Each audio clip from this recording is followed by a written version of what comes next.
Alrighty.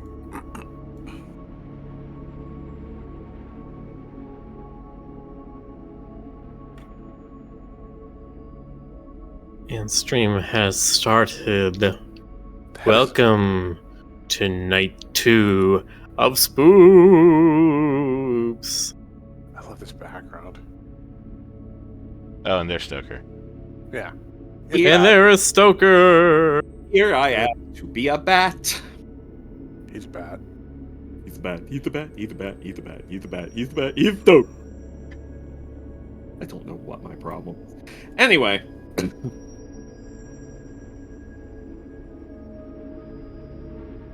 Anyway,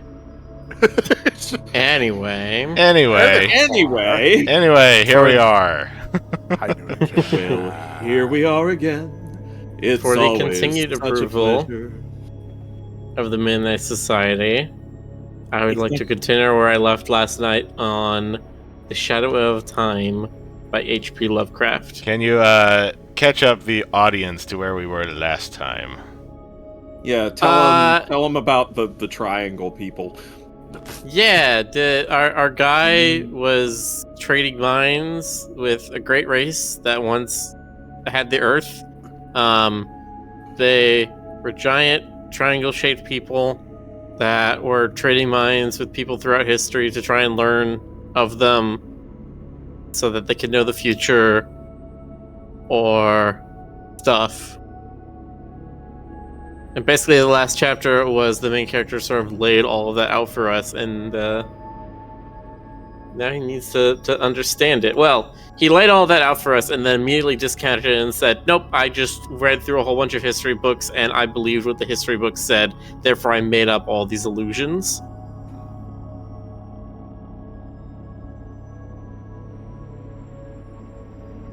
So, anyway. which one is it? Is it the mundane answer or is it the spooky answer? I mean, we've only read 3 of the 8 chapters. I don't think we can I don't think he's come to that answer yet. I mean, given that it's Lovecraft, obviously it has to be the completely mundane, ordinary answer. Am I right? Mm-hmm. This story is going nowhere, everybody. Let's listen. Let us begin. Shadow Out of Time, Chapter 4. I continued, however, to keep a careful record of the outer dreams which crowded upon me so thickly and vividly. Such a record, I argued, was of genuine value as a psychological document. The glimpses still seemed damnably like memories, though I fought off this impression with a goodly measure of success. In writing, I treated the phantasmata as things seen, but at all other times I brushed them aside like any gossamer illusions of the night. I had never mentioned such matters in common conversation. The reports of them, filtering out as such things will, had aroused sundry rumors regarding my mental health. It is amusing to reflect that those rumors were confined wholly to laymen, without a single champion among physicians or psychologists. Of my visions after 1914, I will here mention only a few, since fuller accounts and records are at the disposal of the serious student. It is evident that with time the curious inhibitions somewhat waned, for the scope of my visions vastly increased. They have never, though, become other than disjointed fragments seemingly without clear motivation.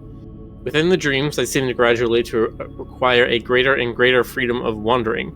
I floated through many strange buildings of stone, going from one to the other along mammoth underground passages, which seemed to form the common avenues of transit. Sometimes I encountered those gigantic sealed trapdoors in the lowest level, around which such an aura of fear and forbiddenness clung.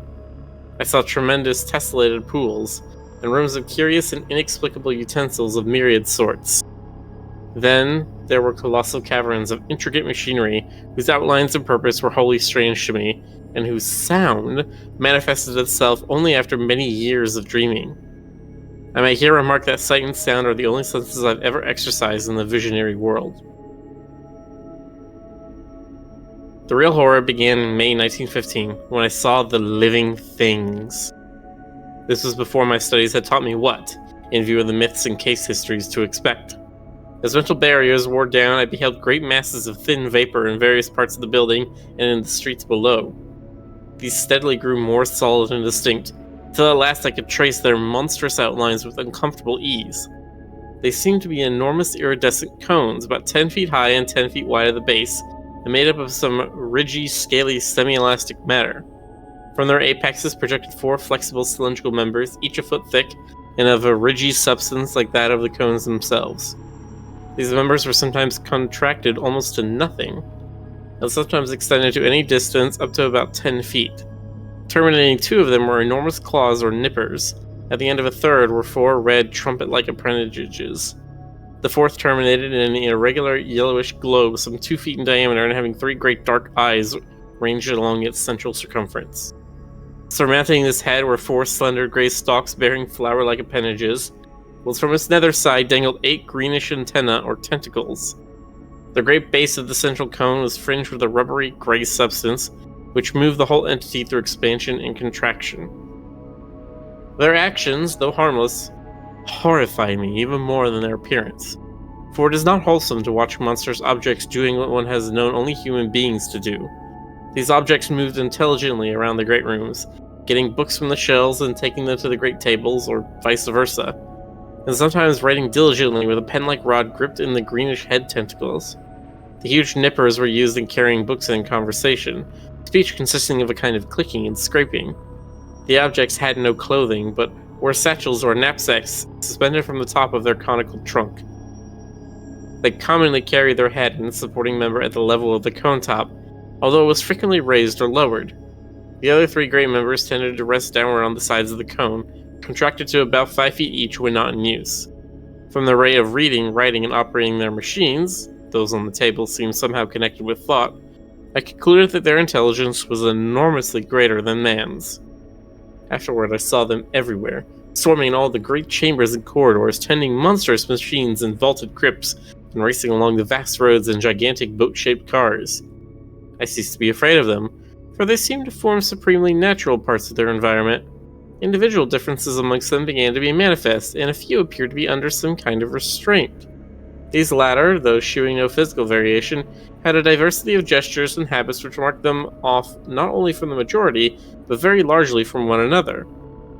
They wrote a great deal in what seemed to be, to my cloudy vision, a vast variety of characters, never the typical curvilinear hieroglyphs of the majority. A few, I fancied, used our own familiar alphabet. Most of them worked much more slowly than the general mass of the entities. All this time, my own part in the dreams seemed to be that of a disembodied consciousness with a range of vision wider than the normal, floating freely about yet confined to the ordinary avenues and speeds of travel. Not until August 1915 did any suggestions of bodily existence begin to harass me. I say harass because the first phase was a purely abstract though infinitely terrible association of my previously noted body loathing with the scenes of my visions. For a while, my chief concern during dreams was to avoid looking down at myself, and I recall how grateful I was for the total absence of large mirrors in the strange rooms. I was mightily troubled by the fact that I always saw the great tables, whose height could not be under 10 feet, from a level not below that of their surface. And then the morbid temptation to look down at myself became greater and greater, until one night I could not resist it. At first my downward glance revealed nothing whatever. A moment later, I perceived that this was because my head lay at the end of a flexible neck of enormous length. Retracting this neck and gazing down very sharply, I saw the scaly, rugose, iridescent bulk of a vast cone 10 feet tall and 10 feet wide at the base. That was when I waked half of Arkham with my screaming, as I plunged madly from the abyss of sleep. Only after weeks of hideous repetition did I grow half reconciled to these visions of myself in monstrous form. In the dreams I now moved bodily among the other unknown entities, reading terrible books from the endless shelves and writing for many hours at the great tables with the stylus managed by the green tentacles that hung down from my head. Snatches of what I read and wrote would linger in my memory. There were horrible annals of other worlds and other universes, and of stirrings of formless life outside of all universes. There were records of strange orders of beings which had peopled the world in forgotten pasts, and frightful chronicles of grotesque-bodied intelligences which would people it millions of years after the death of the last human being. And I learned of chapters in human history whose existence no scholar today has ever suspected.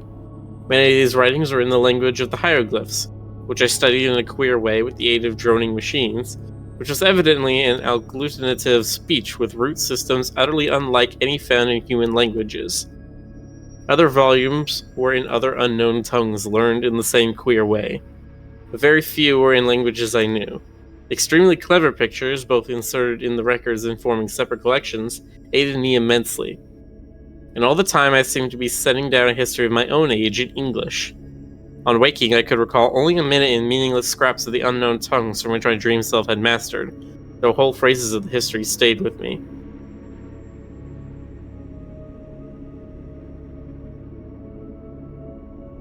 I learned, even before my waking self had studied the parallel cases or the old myths from which the dreams doubtless sprang, that the entities around me were of the world's greatest race, which had conquered time and had sent exploring minds into every age. I knew, too, that I had been snatched from my age while another used my body in that age, and that a few of the other strange forms housed similarly captured minds. I seemed to talk, in some odd language of claw clickings, with exiled intellects from every corner of the solar system.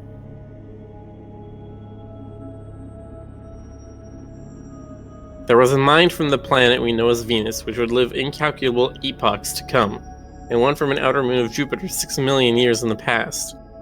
Of earthly minds, there were some from the winged, star-headed, half-vegetable race of the Paleogean Antarctica, one from the reptile people of fabled Volusia, 3 from the furry pre-human Hyperborean worshippers of Zathagua, 1 from the wholly abominable Chochos, 2 from the arachnid denizens of Earth's last age, 5 from the hardly coleopterous species immediately following mankind, to which the great race would someday transfer its keenest minds en masse in the face of horrible peril, and several from different branches of humanity.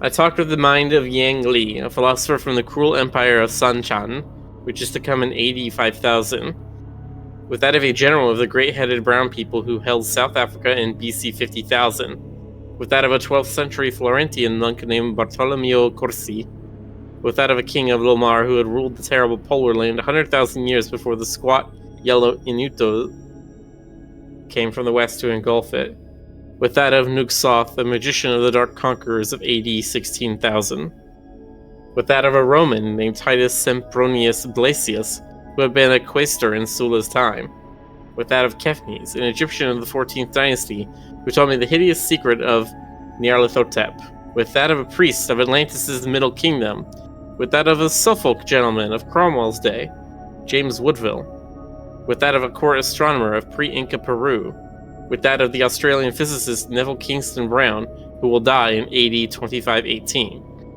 with that of an archimage of vanished Yi in the Pacific, with that of the Theodotites, a Graeco-Bactrian official of BC 200, with that of an aged Frenchman of Louis XIII's time named Pierre-Louis Montemagny, with that of a Chromia, a Chimerian chieftain of BC 15,000, and with so many others that my brain cannot hold the shocking secrets and dizzying marvels I learned from them.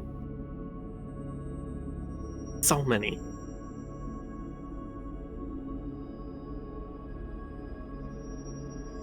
I awoke each morning in a fever, sometimes frantically trying to verify or discredit such information as fell within the range of modern human knowledge. Traditional facts took on new and doubtful aspects, and I marveled at the dream fancy which could invent such surprising addenda to history and science. I shivered at the mysteries the past may conceal and trembled at the menaces the future may bring forth. What was hinted in the speech of post-human entities of the fate of mankind produced such an effect on me that I will not set it down here. After man, there would be the mighty beetle civilization, the bodies of whose members the cream of the great race would seize when the monstrous doom overtook the elder world. Later, as the Earth's span closed, the transferred minds would again migrate through time and space, to another stopping place in the bodies of the bulbous vegetable entities of Mercury. But there would be races after them, clinging pathetically to the cold planet and burrowing to its horror-filled core before the utter end. Meanwhile, in my dreams, I wrote endlessly in that history of my own age which I was preparing, half voluntarily and half through promises of increased library and travel opportunities, for the great race's central archives. The archives were in a colossal subterranean structure near the city center, which I came to know well through frequent labors and consultations. Meant to last as long as the race and to withstand the fiercest of Earth's convulsions, this Titan repository surpassed all other buildings in the massive mountain-like firmness of its construction. The records, written or printed on great sheets of a curiously tenacious cellulose fabric, were bound into books that opened from the top and were kept in individual cases of a strange, extremely light, restless metal of grayish hue, decorated with mathematical designs and bearing the title and the great race's curvilinear hieroglyphs. These cases were stored in tiers of rectangular vaults, like closed locked shelves, wrought of the same restless metal and fastened by knobs with intricate turnings.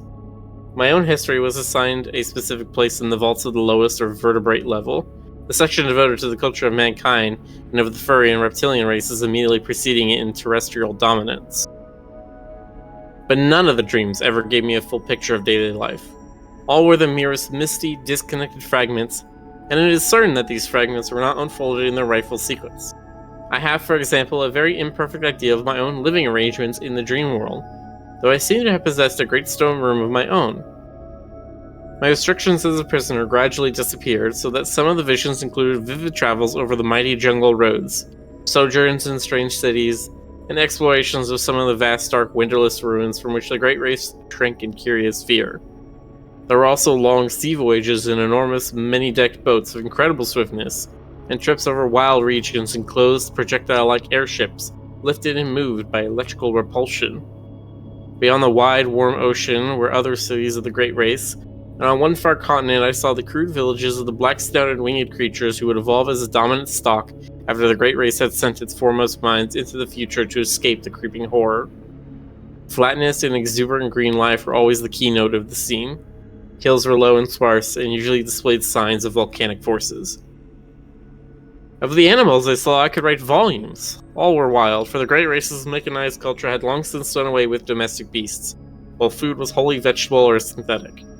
Clumsy reptiles of great bulk floundered in steaming morasses, fluttered in the heavy air, or spouted in the seas and lakes. And among these I fancied I could vaguely recognize lesser archaic prototypes of many forms. Dinosaurs, pterodactyls, ichthyosaurs, labyrinthodonts, rampharensi, plesiosaurs, and the like, made familiar through paleontology. Of birds or mammals, there were none that I could discern. The ground and swamps were constantly alive with snakes, lizards, and crocodiles, while insects buzzed incessantly amidst the lush vegetation. And far out at sea, unspied, unknown monsters spouted mountainous columns of foam into the vaporous sky. Once I was taken under the ocean in a gigantic submarine vessel with searchlights, and glimpsed some living horrors of awesome magnitude. I saw also the ruins of incredible sunken cities and the wealth of crinoid, brachiopod, coral, and ichthys life which everywhere abounded. Of the physiology, psychology, folkways, and detailed history of the great race, my visions preserved but little information, and many of the scattered points I here set down were gleaned from my study of old legends, and other cases rather than of my own dreaming. For in time, of course, my reading and research caught up with and passed the dreams in many phases, so that certain dream fragments were explained in advance and formed verifications of what I had learned. It consolingly established my belief that similar readings and research, accomplished by my secondary self, had formed the source of the whole terrible fabric of pseudo-memories. The period of my dreams, apparently, was one somewhat less than 150 million years ago, when the Plesiozoic age was giving place to the Mesozoic. The bodies occupied by the great race represented no surviving, or even scientifically known, line of terrestrial evolution, but were of a peculiar, closely homogeneous, and highly specialized organic type, inclining as much to the vegetable as to the animal state. Cell action was of an unique sort, almost precluding fatigue, and wholly eliminating the need of sleep. Nourishment, assimilated through the red trumpet-like appendages on one of the great flexible limbs, was always semi-fluid and in many aspects wholly unlike the food of existing animals. The beings had but two of the senses which we recognize, sight and hearing, the latter accomplished through the flower-like appendage on the gray stalks above their heads. But of other and incomprehensible senses, not however well utilizable by alien captive minds inhabiting their bodies, they possessed many. Their three eyes were so situated as to give them a range of vision wider than the normal. Their blood was a sort of deep greenish ichor of great thickness. They had no sex but reproduced through seeds or spores which clustered on their bases and could be developed only underwater. Great shallow tanks were used for the growth of their young, which were, however, reared only in small numbers on account of the longevity of individuals, 4,000 or 5,000 years being the common lifespan. Markedly defective individuals were quietly disposed of as soon as their defects were noticed. Disease and the approach of death were, in the absence of a sense of touch or of physical pain, recognized by purely visual symptoms. The dead were incinerated with dignified ceremonies. Once in a while, as mentioned before, a keen mind would escape death by forward projection in time, but such cases were not numerous. When one did occur, the exiled mind from the future was treated with the utmost kindness till the dissolution of its unfamiliar tenement. The Great Race seemed to form a single, loosely knit nation or league with major institutions in common, though there were 4 definitive divisions. The political and economic system of each unit was a sort of fascist socialism, with major resources rationally distributed and power delegated to a small governing board elected by the votes of all able to pass certain educational and psychological tests. Family organization was not overstressed, those ties among persons of common descent were recognized, and the young were generally reared by their parents. Resemblances to human attitudes and institutions were, of course, most marked in those fields where on the one hand highly abstract elements were concerned, where on the other hand there was a dominance of the basic unspecialized urges common to all organic life. A few added likenesses came through conscious adoption of the Great Race probed the future, and copied what it liked. Industry, highly mechanized, demanded but little time from each citizen, and the abundant leisure was filled with intellectual and aesthetic activities of various sorts. The sciences were carried to an unbelievable height of development, and art was a vital part of life, though at the period of my dreams it had passed its crest and meridian. Technology was enormously stimulated through the constant struggle to survive, and to keep in existence the physical fabric of great cities, imposed by the prodigious geological upheavals of those primal days. Crime was surprisingly scanty, and was dealt with through highly efficient policing. Punishments ranged from privilege deprivation and imprisonment to death or major emotion-wrenching, and were never administered without a careful study of the criminal's motivations. Warfare, largely civil for the last few millennia, though sometimes waged against reptilian and octopodic invaders, or against the winged, star-headed old ones who centered in the Antarctic, were infrequent though infinitely devastating. An enormous army, using camera-like weapons which produced tremendous electrical effects, was kept on hand for purposes seldom mentioned, but obviously connected with the ceaseless fear of the dark, windowless elder ruins and of the great sealed trapdoors in the lowest subterranean levels. The fear of the basalt ruins and trapdoors was largely a matter of unspoken suggestion, or at most, of furtive quasi-whispers. Everything specific which bore on it was significantly absent from such books as were on the common shelves. It was the one subject lying altogether under a taboo among the Great Race, and seemed to be connected alike with horrible bygone struggles, and with that future peril which would someday force the race to send its keener minds ahead en masse in time. Imperfect and fragmentary as were the other things presented by dreams and legends, this matter was still more bafflingly shrouded. The vague old myths avoided it, or perhaps all illusions held for some reason been excised, and in the dreams of myself and others the hints were peculiarly few. Members of the Great Race never intentionally referred to the matter, and what could be gleaned came only from some of the more sharply observant captive minds. According to these scraps of information, the basis of the fear was a horrible elder race of half-polypus, utterly alien entities which had come through space from immeasurably distant universes and had dominated the Earth and 3 other solar planets about 600 million years ago. They were only partly material, as we understand matter, and their type of consciousness and media perception differed wholly from those of terrestrial organisms.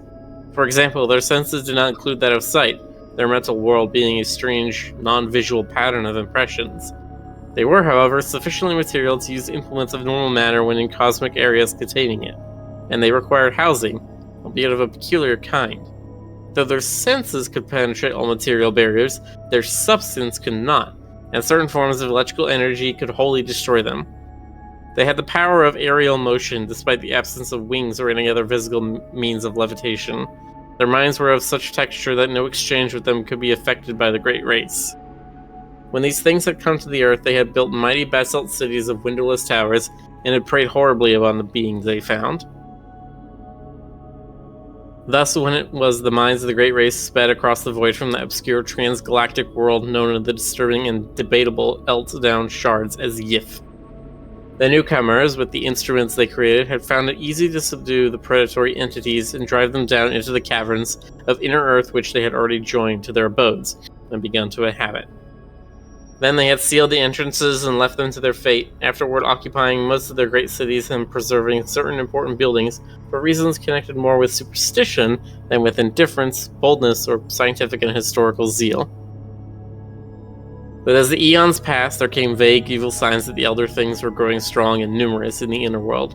There were sporadic eruptions of a particularly hideous character in certain small and remote cities of the Great Race, and in some of the deserted Elder cities which the Great Race had not peopled, places where the paths to the gulfs below had not been properly sealed or guarded.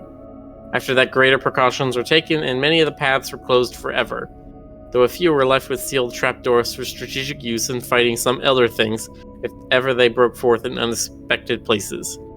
Fresh rifts caused by that self-same geological change which had choked some of the paths and had slowly lessened the number of outer world structures and ruins surviving from the conquered entities. The eruptions of the Elder Things must have been shocking beyond all description, since they had permanently colored the psychology of the Great Race. Such was the fixed mood of horror that the very aspect of the creatures was left unmentioned. At no time was I able to gain a clear hint of what they looked like. There were veiled suggestions of a monstrous plasticity and of temporary lapses of visibility, while other fragmentary whispers referred to their control and military use of great winds. Singular whistling noises and colossal footprints made up of 5 circular toe marks seemed also to be associated with them.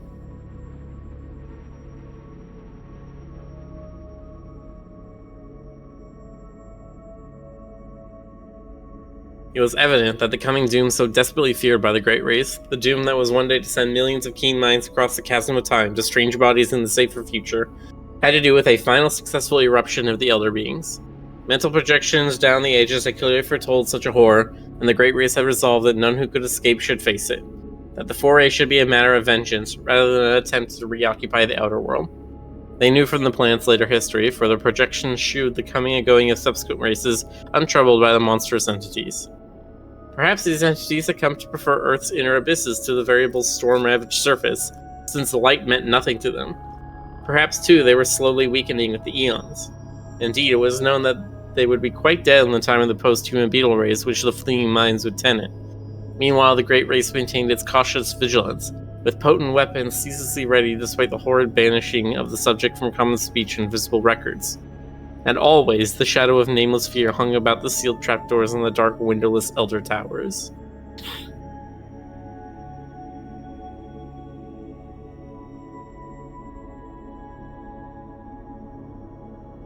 Chapter 5. That is the world of which my dreams brought me dim, scattered echoes every night. I cannot hope to give any true idea of the horror and dread contained in such echoes, for it was upon a wholly intangible quality, a sharp sense of pseudo-memory, that such feelings mainly depended. As I have said, my studies gradually gave me a defense against these feelings in the form of rational psychological explanations, and this saving influence was augmented by the subtle touch of accustomedness which comes from the passage of time. Yet in spite of everything, the vague, creeping terror would return momentarily now and then. It did not, however, engulf me as it had before, and after 1922, I lived a very normal life of work and recreation.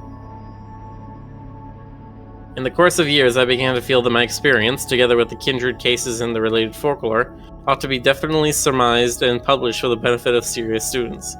Hence I prepared a series of articles briefly covering the whole ground, illustrated with crude sketches of some of the shapes, scenes, decorative motifs, and hieroglyphs remembered from the dreams. These appeared at various times during 1928 and 1929 in the Journal of the American Psychological Society, but did not attract much attention. Meanwhile, I continued to record my dreams with the minutest care, even though the growing stack of reports attained troublesomely vast proportions. On July 10, 1934, there was forwarded to me by the Psychological Society the letter of which opened the culminating and most horrible phase of the whole mad ordeal. It was postmarked Pilbara, Western Australia, and bore the signature of one whom I found, upon inquiry, to be a mining engineer of considerable prominence. Enclosed were some very curious snapshots. I will reproduce the text in its entirety, and no reader can fail to understand how tremendous an effect it and the photographs had upon me. I was, for a time, almost stunned and incredulous, for although I had often thought that some basis of fact must underlie certain phases of the legends which had colored my dreams, I was none the less unprepared for anything like a tangible survival from a lost world, remote beyond all imagination.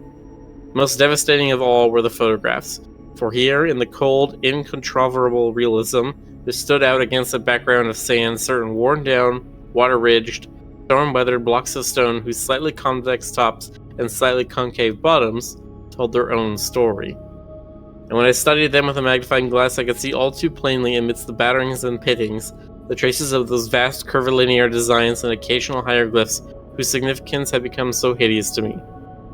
But here is the letter, which speaks for itself.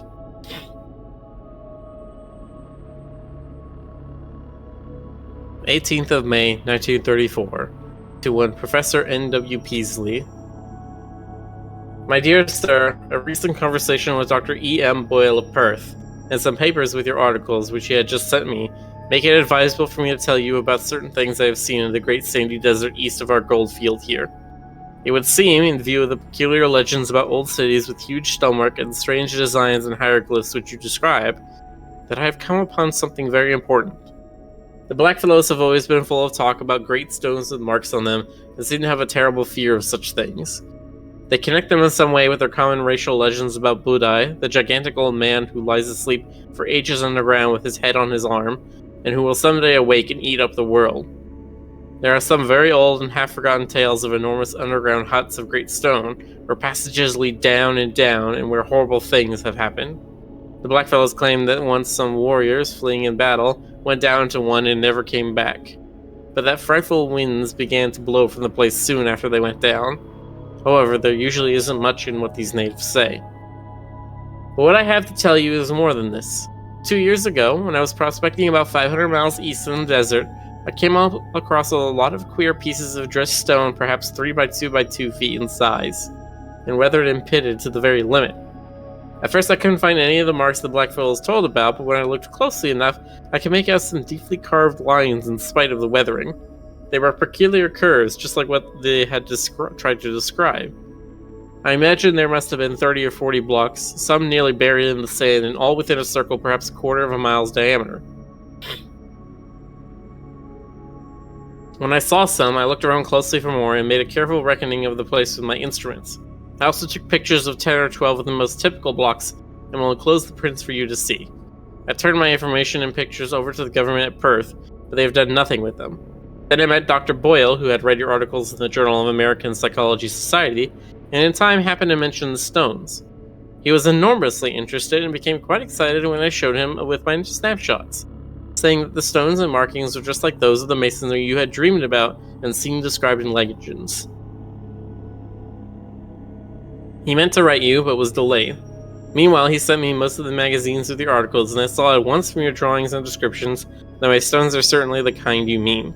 You can appreciate this from the enclosed prints. Later on, you will hear directly from Dr. Boyle.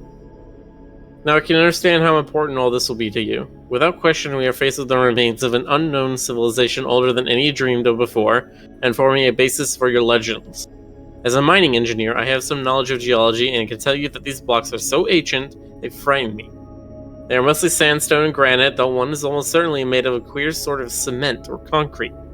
They bear evidence of water action, as if this part of the world had been submerged and come up again after long ages, all since these blocks were made and used.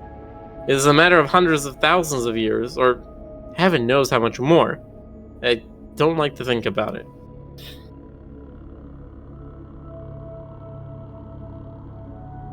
In view of your previous diligent work in tracking down the legends and everything connected with them, I cannot doubt but that you will want to lead an expedition to the desert and make some archaeological excavations. Both Dr. Boyle and I are prepared to cooperate in such work if you, or organizations known to you, can furnish the funds. I can get together a dozen miners for the heavy digging, and they would be of no use, for I found that they have an almost maniacal fear of this particular spot. Boy and I are saying nothing to others, for you very obviously ought to have precedence in any discoveries or credit. The place can be reached from Pilbara in about 4 days by motor tractor, which we need for our apparatus. It is somewhat west and south of Warburton's Path of 1873, and 100 miles southeast of Joanna Spring. We could float things up the DeGray River instead of starting from Pilbara, but all that could be talked over later. Roughly, the stones lie at a point about 22 degrees, 3 minutes, 14 seconds south latitude, 125 degrees, 0 minutes, 39 seconds east longitude. The climate is tropical and the desert conditions are trying. Any expedition had better be made in winter, June or July or August. I shall welcome further correspondence on this subject, and am keenly eager to assist in any plan you may devise.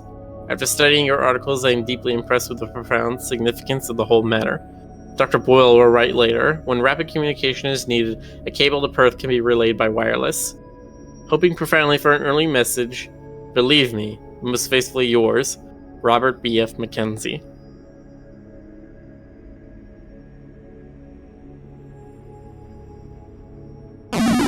Of the immediate aftermath of this letter, much can be learned from the press. My good fortune in securing the backing of Miskatonic University was great, and both Mr. Mackenzie and Dr. Boyle proved invaluable in arranging matters at the Australian end. We were not too specific with the public about our objects, since the whole matter would have lent itself unpleasantly to sensational and jocose treatment by the cheaper newspapers. As a result, printed reports were sparing, but enough appeared to tell you of our quest for reported Australian ruins and to chronicle our various preparatory steps. Professors William Dyer of the college's geology department, leader of the Miskatonic Antarctica expedition 1930-31, Ferdinand C. Ashley of the Department of Ancient History, and Tyler M. Freeborn of the Department of Anthropology, together with my son Wingate, accompanied me. My correspondent Mackenzie came to Arkham early in 1935 and assisted in our final preparations. He proved to be a tremendously competent and affable man of about 50, admirably well-read, and deeply familiar with all the conditions of Australian travel. He had tractors waiting at Pilbara, and we chartered a tramp steamer of sufficiently light draught to get up the river to that point. We were prepared to excavate in the most careful and scientific fashion, sifting every particle of sand, and disturbing nothing which might seem to be in or near its original situation. Sailing from Boston aboard the Wheezy Lexington on March 28, 1935, we had a leisurely trip across the Atlantic and Mediterranean, through the Suez Canal, down the Red Sea, and across the Indian Ocean to our goal. I need not tell you how the sight of the low, sandy West Australian coast depressed me, and how I detested the crude mining town and dreary goldfields where the tractors were given their last loads. Dr. Boyle, who met us, proved to be elderly, pleasant, and intelligent, and his knowledge of psychology led him into many long discussions with my son and me. Discomfort and expectancy were oddly mingled in most of us when at length our party of 18 rattled forth over the arid leagues of sand and rock. On Friday, May 31st, we forged a branch of the DeGray and entered the realm of utter desolation. A certain positive terror grew on me as we advanced to this actual sight of the elder world behind the legends. A terror, of course, abetted by the fact that my disturbing dreams and pseudo-memories still beset me with unabated force. It was on Monday, June 3rd, that we saw the first of the half-buried blocks. I cannot describe the emotions with which I actually touched, in objective reality, a fragment of cyclopean masonry in every respect like the blocks on the walls of my dream buildings. There was a distinct trace of carving, and my hands trembled as I recognized part of the curvilinear decorative scheme made hellish to me through years of tormenting nightmare and baffling research. A month of digging brought a total of some 1,250 blocks of varying stages of wear and disintegration. Most of these were carven megaliths with curved tops and bottoms. A minority were smaller, flatter, plain-surfaced, and square or octagonally cut, like those of the floors and pavements in my dreams, while a few were singularly massive and curved or slanted in such a manner as to suggest used in vaulting or groining, or as parts of arches or round window casings. The deeper and the farther north and east we dug, the more blocks we found, though we still failed to discover any trace of arrangement among them. Professor Dyer was appalled at the measureless age of the fragments, and Freeborn found traces of symbols which fitted darkly into certain Papuan and Polynesian legends of infinite antiquity. The condition and scattering of the blocks told mutely of vertiginous cycles of time and geologic upheavals of cosmic savagery. We had an aeroplane with us, and my son Wingate would often go up to different heights and scan the sand and rock waste for signs of dim, large-scale outlines, either differences of level or trails of scattered blocks. His results were virtually negative, for whenever he would one day think he had glimpsed some significant trend, He would on his next trip find the impression replaced by another equally insubstantial, a result of the shifting, wind-blown sand. One or two of these ephemeral suggestions, though, affected me queerly and disagreeably. They seemed, after a fashion, to dovetail horribly with something which I had dreamed or read, but which I could no longer remember. There was a terrible pseudo-familiarity around them, which somehow made me look furtively and apprehensively over the abominable, sterile terrain towards the north and northeast. Around the first week of July, I developed an unaccountable set of mixed emotions about that general northeasterly region. There was horror, and there was curiosity. But more than that, there was a persistent and perplexing illusion of memory. I tried all sorts of psychological expedients to get these notions out of my head, but I met with no success. Sleeplessness also gained upon me, but I almost welcomed this because of the resultant shortening of my dream periods. I acquired the habit of taking long, lone walks in the desert late at night, usually to the north or northeast, whither the sum of my strange new impulses seemed subtly to pull me.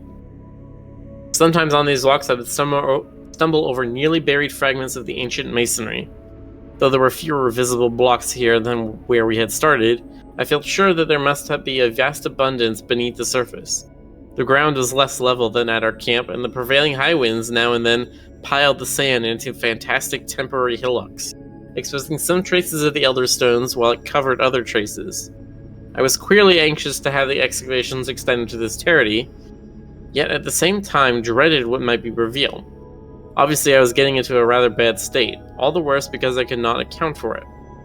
An indication of my poor nervous health can be gained from my response to an odd discovery which I made on one of my nocturnal rambles. It was on the evening of July 11th when a gibbous moon flooded the mysterious hillocks with a curious pallor. Wandering somewhat beyond my usual limits, I came upon a great stone which seemed to differ markedly from any we had yet encountered. It was almost wholly covered, but I stooped and cleared away the sand with my hands, later studying the object carefully and supplementing the moonlight with my electric torch. Unlike the other very large rocks, this one was perfectly square-cut, with no convex or concave surface. It seemed, too, to be of a dark basaltic substance, wholly dissimilar to the granite and sandstone and occasional concrete of the now familiar fragments. Suddenly I rose, turned, and ran for the camp at top speed. It was a wholly unconscious and irrational flight, and only when I was close to my tent did I fully realize why I had run. Then it came to me. The queer dark stone was something which I had dreamed and read about, and which was linked with the uttermost horrors of the aeon-old legendary. It was one of the blocks of that basaltic elder masonry which the fabled great race held in such fear. The tall, windowless ruins left by those brooding half-material alien things that festered in Earth's nether abysses and against whose wind-like invisible forces the trapdoors were sealed and the sleepless sentinels posted. I remained awake all that night, but by dawn realized how silly I had been to let the shadow of a myth upset me. Instead of being frightened, I should have had to discover his enthusiasm. The next forenoon, I told the others about my find, and Dyer, Freeber, and Boyle, my son, and I set out to view the anomalous block. Failure, however, confronted us. I had formed no clear idea of the stone's location, and a late wind had wholly altered the hillocks of shifting sand.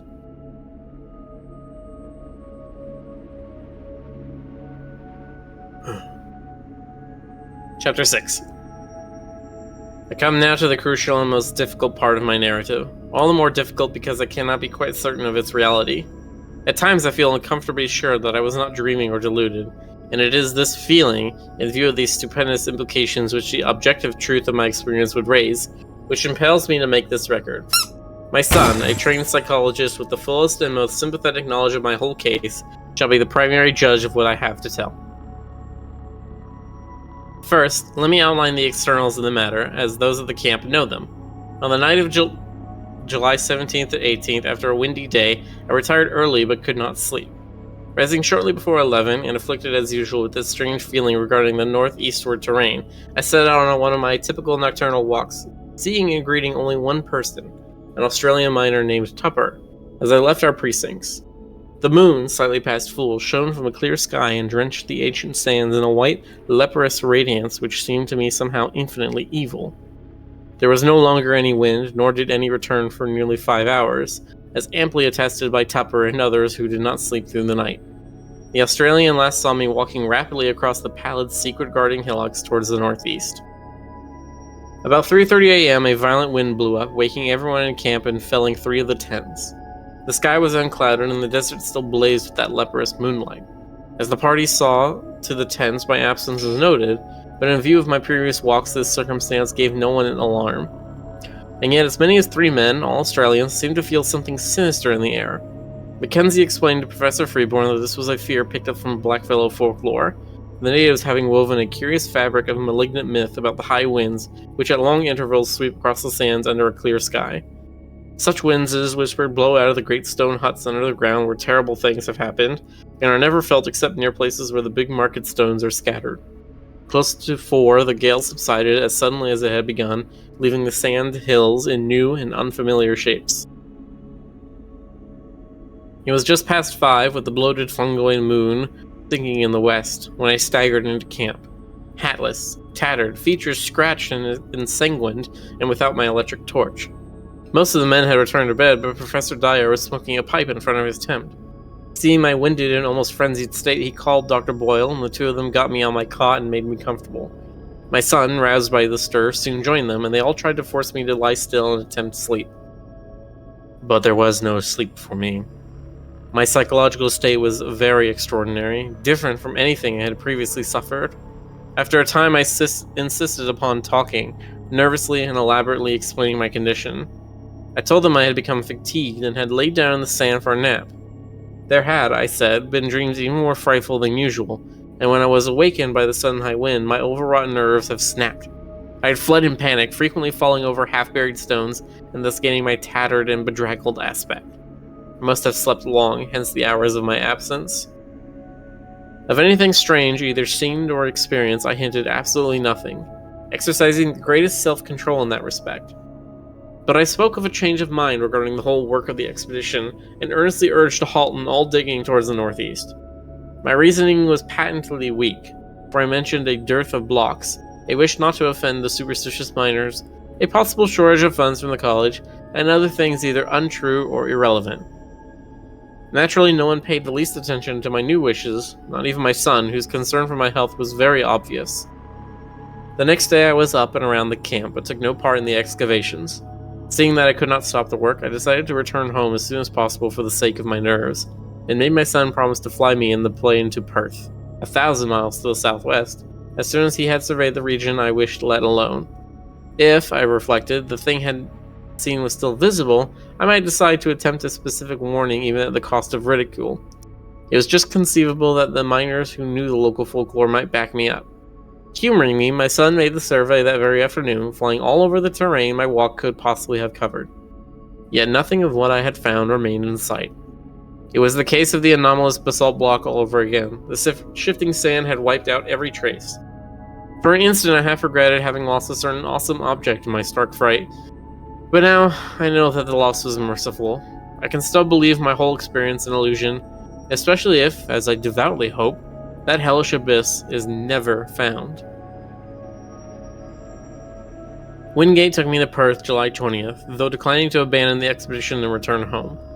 He stayed with me until the 25th, when the steamer for Liverpool sailed. Now, in the cabin of the Empress, I am pondering long and frantically for the entire matter, and have decided that my son at least must be informed. It shall rest with him whether to diffuse the matter more widely. In order to meet any eventuality, I have prepared the summary of my background, as already known in my scattered way to others, and will now tell as briefly as possible what seemed to happen during my absence from the camp that hideous night. Nerves on edge, and whipped into a kind of perverse eagerness by that inexplicable dread-mingled pseudo-mnemonic urge towards the northeast, I plodded on beneath the evil burning moon. Here and there I saw, half-shrouded by the sand, those primal cyclopean blocks left from nameless and forgotten eons. The incalculable age and brooding horror of my maddening dreams, of the fruitful legends which lay behind them, and of the present fears of natives and miners concerning the desert and its carven stones. And yet I plodded on, as if to some eldritch rendezvous, more and more assailed by bewildering fancies, compulsions, and pseudo-memories. I thought of some of the possible contours of the lines of stones as seen by my son from the air, and wondered why they seemed at once so ominous and so familiar. Something was fumbling and rattling at the latch of my recollection, while another unknown force sought to keep the portal barred. The night was windless, and the pallid sand curved upward and downward like frozen waves of the sea. I had no goal, but somehow plowed along as if with fate-bound assurance. My dreams welled up into the waking world, so that each sand-embedded megalith seemed part of endless rooms and corridors of pre-human masonry, carved and hieroglyphed with symbols that I knew too well from years of custom as a captive mind of the great race. At moments I fancied I saw those omniscient conical horrors moving about at their accustomed tasks, and I feared to look down lest I find myself one with them in aspect. Yet all the while I saw the sand-covered blocks as well as the rooms and corridors, the evil burning moon as well as the lamps of luminous crystal, the endless desert as well as the waving ferns and cycads beyond the windows. I was awake and dreaming at the same time. I do not know how long or how far, or indeed in just what direction, I had walked when I first spied the heap of blocks barred by the day's wind. It was the largest group in one place that I had so far seen, and so sharply did it impress me that the vivid visions of fabulous eons faded suddenly away. Again, there were only the desert and the evil moon and the shards of an unguessed past. I drew close and paused and cast the added light of my electric torch over the tumbled pile. A hillock had blown away, leaving a low, irregularly round mass of megaliths, and smaller fragments some 40 feet across and from 2 to 8 feet high. From the very outset, I realized that there was some utterly unprecedented quality about these stones. Not only was the mere number of them quite without parallel, but something in the sand-worn traces of design arrested me as I scanned them under the mingled beams of the moon in my torch. Not that any one differed essentially from the earlier specimens we had found. It was something subtler than that. The impression did not come when I looked at one block alone, but only when I ran my eye over several almost simultaneously. Then, at last, the truth dawned upon me. The curvilinear patterns on many of these blocks were closely related, parts of one vast decorative conception. For the first time in this eon-shaken waste, I had come upon a mass of masonry in its old position, tumbled and fragmentary, it is true, but nonetheless existing in a very definite sense. Mounting at a low place, I clambered laboriously over the heap, here and there clearing away the sand with my fingers and constantly striving to interpret varieties of shape, size, and style, and relationships of design. After a while, I could vaguely guess at the nature of the bygone structure and at the designs which had once stretched over the vast surfaces of the primal masonry. The perfect identity of the whole with some of my dream glimpses appalled and unnerved me. This was once a cyclopean corridor, 30 feet tall, paved with octagonal blocks and solidly vaulted overhead. There would have been rooms opening off on the right, and at the far end, one of those strange inclined planes would have wound down to still lower depths. I started violently as these conceptions occurred to me, for there was more in them than the blocks themselves had supplied. How did I know that this level should have been far underground? How did I know that the plane leading upward should have been behind me? How did I know that the long subterranean passage of the square pillars ought to lie on the left one level above me? How did I know that the room of machines, and the rightward leading tunnel to the central archives, ought to lie 2 levels below? How did I know that there would be one of those horrible metal-branded trapdoors at the very bottom, 4 levels down? Bewildered by this intrusion from the dream world, I found myself shaking and bathed in a cold perspiration. Then, as a last intolerable touch, I felt that faint, insidious stream of cool air trickling upward from a depressed place near the center of the huge heap. Instantly, as once before, my visions faded, and I saw once again only the evil moonlight, the brooding desert, and the spreading tumulus of Paleogean masonry. Something real and tangible, yet fraught with infinite suggestions of nighted mystery now confronted me. For that stream of air could argue but one thing, a hidden gulf of great size beneath the disordered blocks on the surface.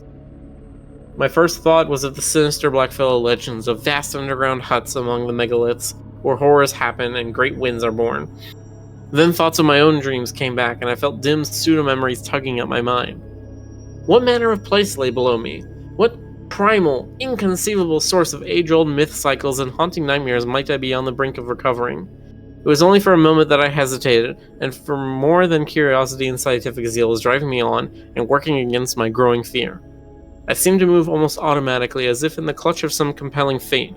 Pocketing my torch and struggling with a strength that I had not thought I possessed, I wrenched aside first one tightened fragment of stone and then another, till there welled up a strong draught whose dampness contrasted oddly with the desert's dry air. A black rift began to yawn, and at length, when I had pushed away every fragment small enough to budge, The leprous moonlight blazed on an aperture of ample width to admit me. I drew on my torch and cast a brilliant beam into the opening. Below me was a chaos of tumbled masonry, sloping roughly down towards the north at an angle of about 45 degrees, and evidently a result of some bygone collapse from above. Between its surface and the ground level was a gulf of impenetrable blackness, at whose upper edge were signs of gigantic, stress-heaved vaulting. At this point, it appeared the desert sands lay directly upon a floor of stones, a floor of some titan structure of Earth's youth. How preserved through eons of geological convulsion, I could not then and cannot now even attempt to guess. In retrospect, the barest idea of a sudden, lone descent into such a doubtful abyss, and at a time when one's whereabouts were unknown to any living soul, seems like the utter apex of insanity. Perhaps it was, yet that night I embarked without hesitancy upon such a descent. Again, there was manifest that lure and driving of fatality which had all along seemed to direct my course. With torch flashing intermittently to save the battery, I commenced a mad scramble down the sinister cyclopean incline below the opening, sometimes facing forward as I found good hand and footfolds, and at other times turning to face the heap of megaliths as I clung and fumbled more precariously. In two directions beside me, distant walls of carven, crumbling masonry loomed dimly under the direct beams of my torch. Ahead, however, was only unbroken blackness. I kept no track of time during my downward scramble, so seething with baffling hints and images on my mind that all objective matter seemed withdrawn into incalculable distances. Physical sensation was dead, and even fear remained as a wraith-like inactive gargoyle leering impotently at me. Eventually I reached a level floor strewn with fallen blocks, shapeless fragments of stone, and sand and detritus of every kind. On either side, perhaps 30 feet apart, rose massive walls culminating in huge groinings. That they were carved I could just discern, but the nature of the carvings was beyond my perception. What held me the most was the vaulting overhead. The beam from my torch could not reach the roof, but the lower parts of the monstrous arches stood out distinctly. And so perfect was their identity with what I had seen in countless dreams of the Elder World that I trembled actively for the first time. Behind and high above, a faint, luminous blur told me of the distant moonlight world outside. Some vague shred of caution warned me that I should not let it out of my sight, lest I have no guide for my return. I now advanced towards the wall on my left, where the traces of carving were plainest. The littered floor was nearly as hard to traverse as the downward heap had been, but I managed to pick my difficult way. At one place I heaved aside some blocks and kicked away the detritus to see what the pavement was like, and shuddered at the utter, faithful familiarity of the great octagonal stones, whose buckled surface still held roughly together. Reaching a convenient distance from the wall, I cast the torchlight slowly and carefully over its worn remnants of carving. Some bygone influx of water seems to have acted on the sandstone surface, while there were curious incrustations which I could not explain. In places the masonry was very loose and distorted, and I wondered how many eons more this primal hidden edifice could keep its remaining traces of form amidst Earth's heaving. But it was the carvings themselves that excited me the most. Despite their time-crumbled state, they were relatively easy to trace at close range, and the complete intimate familiarity of every detail almost stunned my imagination. That the major attributes of this hoary masonry could be familiar was not beyond normal credibility. Powerful in pressing the weavers of certain myths, they had become embodied in a stream of cryptic lore which, somehow coming to my notice during the amnesic period, had evoked wild images in my subconscious mind. But how could I explain the exact and minute fashion in which each line and spiral of these strange designs tallied with what I had dreamt for more than a score of years? What obscure, forgotten iconography could have reproduced each subtle shading and nuance which so persistently, exactly, and unvaryingly besieged my sleeping vision night after night? For this was no chance or remote resemblance. Definitely and absolutely the millennially ancient, eon-hidden corridor in which I stood was the original of something I knew in sleep as intimately as I knew my own house in Crane Street, Arkham. True, my dreams showed the place in its undecayed prime, but the identity was no less real on that account. I was wholly and horribly oriented. The particular structure I was in was known to me. Known, too, was its place in that terrible elder city of dreams, that I could visit unerringly at any point in that structure or in that city which had escaped the changes and devastations of uncounted ages. I realized with hideous and instinctive certainty. What in God's name could this all mean? How had I come to know what I knew? What awful reality could lie behind these antique tales of the beings who had dwelt in this labyrinth of primordial stone? Words can convey only fractionally the welter of dread and bewilderment which ate at my spirit. I knew this place. I knew what lay before me, and what had lain overhead before the myriad towering stories had fallen to dust and debris in the desert. Noting now, I thought with a shudder, to keep that faint blur of moonlight in view, I was torn betwixt a longing to flee and a feverish mixture of burning curiosity and driving fatality. What had happened to this monstrous megalopolis of Eld in the millions of years since the time of my dreams? Of the subterranean mazes which had underlain the city and linked all of its titan towers? How much had still survived the writhings of Earth's crust? Had I come upon a whole buried world of unholy archaism? Could I still find the house of the writing master and the tower where Sigha, a captive mind from the star-headed vegetable carnivores of Antarctica, had chiseled certain pictures in the blank spaces of the walls? Would the passage at the second level down to the Hall of the Alien Minds be still unchoked and traversable? In that hall, the captive mind of an incredible entity, a half-plastic denizen of the hollow interior of an unknown trans-Plutonian planet 18 million years in the future, had kept a certain thing which it had modeled from clay. I shut my eyes and put my hands to my head in vain, pitiful effort to drive these insane dream fragments from my consciousness. Then, for the first time, I felt acutely the coolness, motion, and dampness of the surrounding air. Shuddering, I realized that a vast chain of eon-dead black gulfs must indeed be yawning somewhere beyond and below me. I thought of the frightful chambers and corridors and inclines as I recalled them from my dreams. Would the way to the central archives still be open? Again, that driving fatality tugged insistently at my brain as I recalled the awesome records that once lay cased in those rectangular vaults of Russell's metal. There, said the dreams and legends, had reposed the whole history, past and future, of the cosmic space-time continuum, written by captive minds from every orb and every age in the solar system. Madness, of course. But had I not now stumbled into a nighted world as mad as I? I thought of the locked metal shells and of the curious knob twistings needed to open each one. My own came vividly into my consciousness. How often I had gone through that intricate routine of varied turns and pressures in the terrestrial vertebrae section on the lowest level. Every detail was fresh and familiar. If there were such a vault as I had dreamed of, I could open it in a moment. It was then that madness took me utterly. An instant later, I was leaping and stumbling over the rocky debris towards the well-remembered incline to the depths below.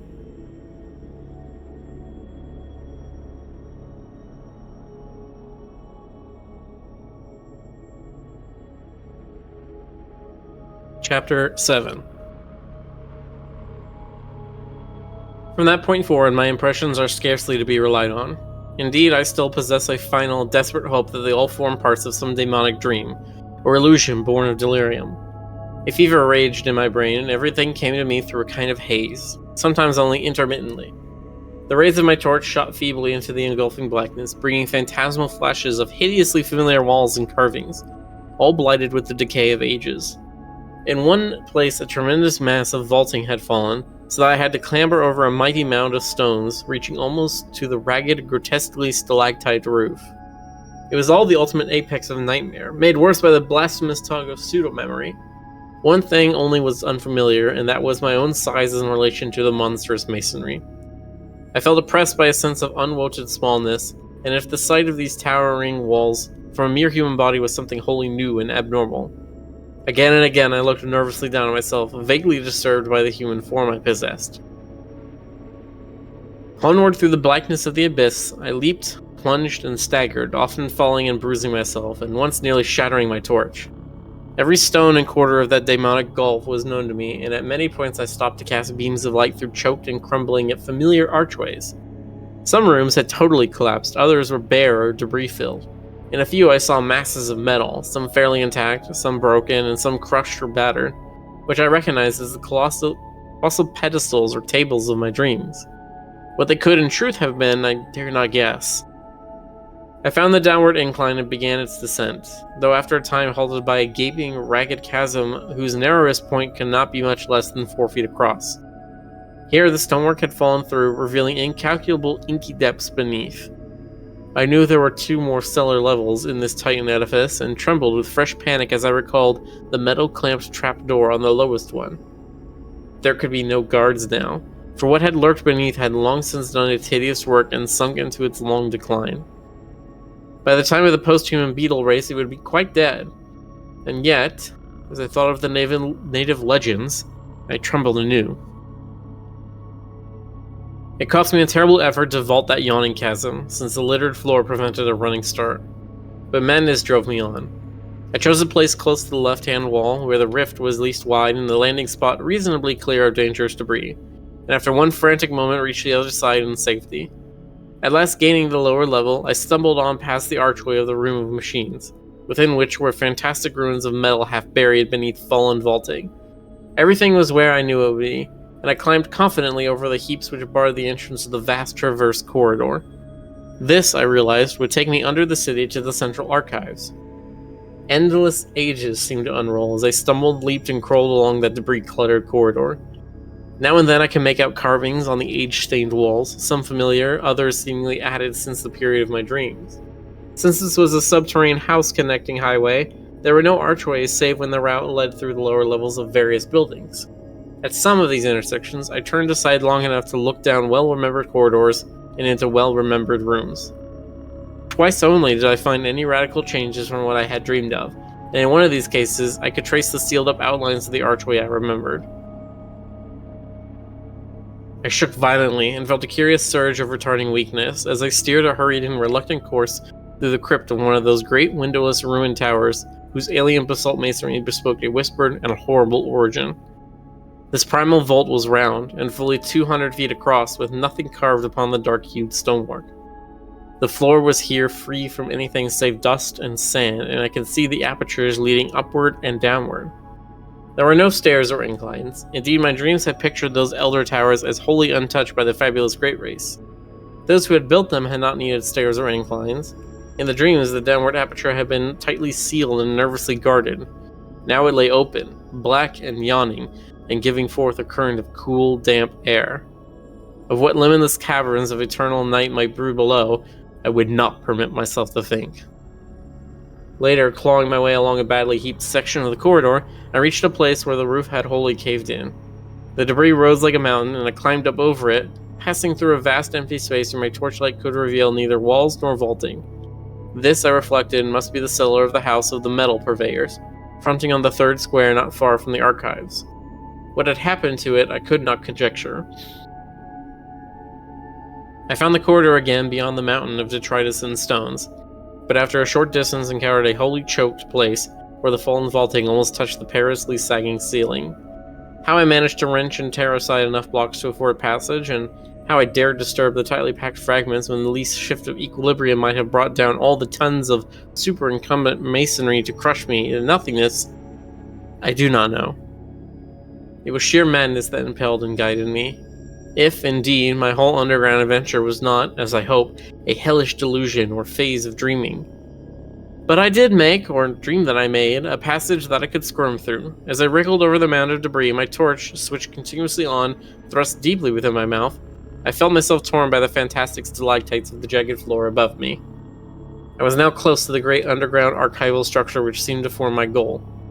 Sliding and clambering down the farther side of the barrier and picking my way along the remaining stretch of corridor with handheld, intermittently flashing torch, I came at last to a low, circular crypt with arches, still in a marvelous state of preservation, opening off on every side. The walls, or such parts of them as lay within reach of my torchlight, were densely hieroglyphed and chiseled with typical curvilinear symbols, some added since the period of my dreams. This, I realized, was my fated destination, and I turned at once through a familiar archway on my left. That I could find a clear passage up and down the incline to all the surviving levels, I had oddly little doubt. This vast Earth-protected pile, housing the annals of all the solar system, had been built with supernal skill and strength to last as long as that system itself. Blocks of stupendous size, poised with mathematical genius and bound with cements of incredible toughness, had combined to form a mass as firm as the planet's rocky core. Here, after ages more prodigious than I could sanely grasp, its buried bulk stood in all its essential contours, the vast, dust-drifted floors scarce sprinkled with the litter elsewhere so dominant. The relatively easy walking from this point onward went curiously to my head. All the frantic eagerness hitherto frustrated by obstacles now took itself out in a kind of febrile speed, and I literally raced along the low-roofed, monstrously well-remembered aisles beyond the archway. I was past being astonished by the familiarity of what I saw. On every hand, the great hieroglyphed metal shelf doors loomed monstrously, some yet in place, others sprung open, and still others bent and buckled under bygone geological stresses not quite strong enough to shatter the Titan masonry. Here and there, a dust-covered heap below a gaping empty shelf seemed to indicate there were cases had been shaken down by earth tremors.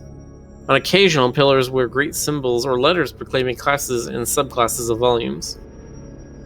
Once I paused before an open vault where I saw some of the accustomed metal cases still in position amidst the omnipresent gritty dust. Reaching up, I dislodged one of the thinner specimens with some difficulty and rested it on the floor for inspection. It was titled in the prevailing curvilinear hieroglyphs, though something in the arrangement of the characters seemed subtly unusual.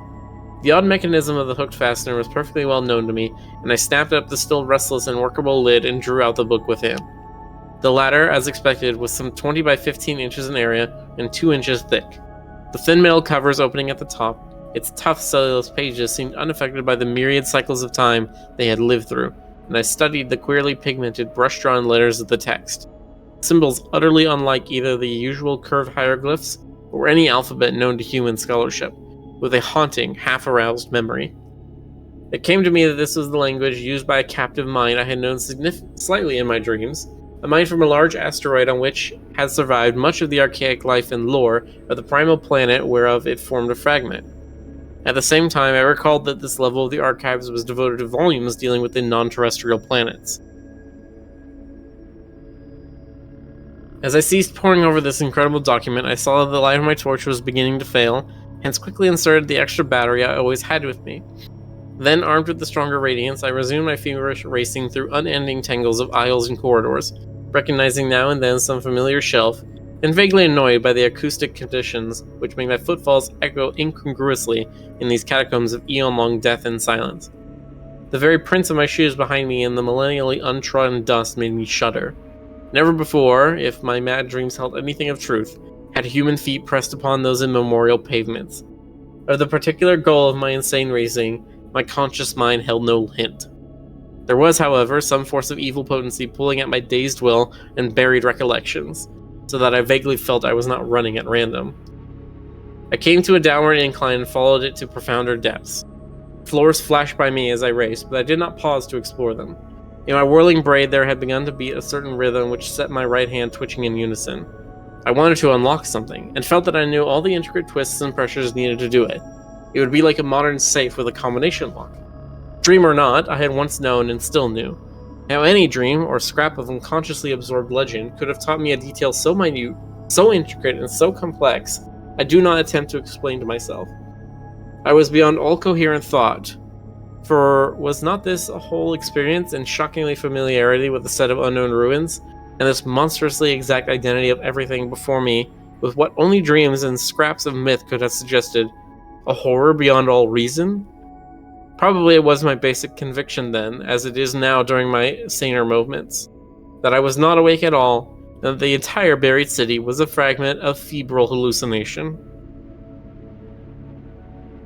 Eventually I reached the lowest level and struck off to the right of the incline. For some shadowy reason, I tried to soften my steps, even though I lost speed thereby.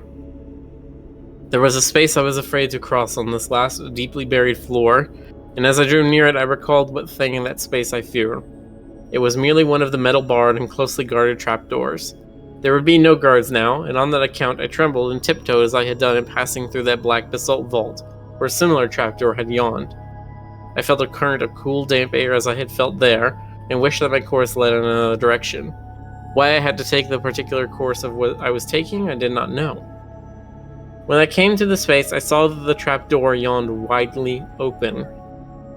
Ahead the shelves began again, and I glimpsed on the floor before one of them a heap very thinly covered with dust, where a number of cases had recently fallen. At the same moment, a fresh wave of panic clutched me, though for some time I could not discover why. Heaps of fallen cases were not uncommon, for all through the eons this lightless labyrinth had been racked by the heavings of earth and had echoed at intervals to the deafening clatter of toppling objects. It was only when It was only when I was nearly across the space that I realized why I shook so violently. Sorry, give me one moment.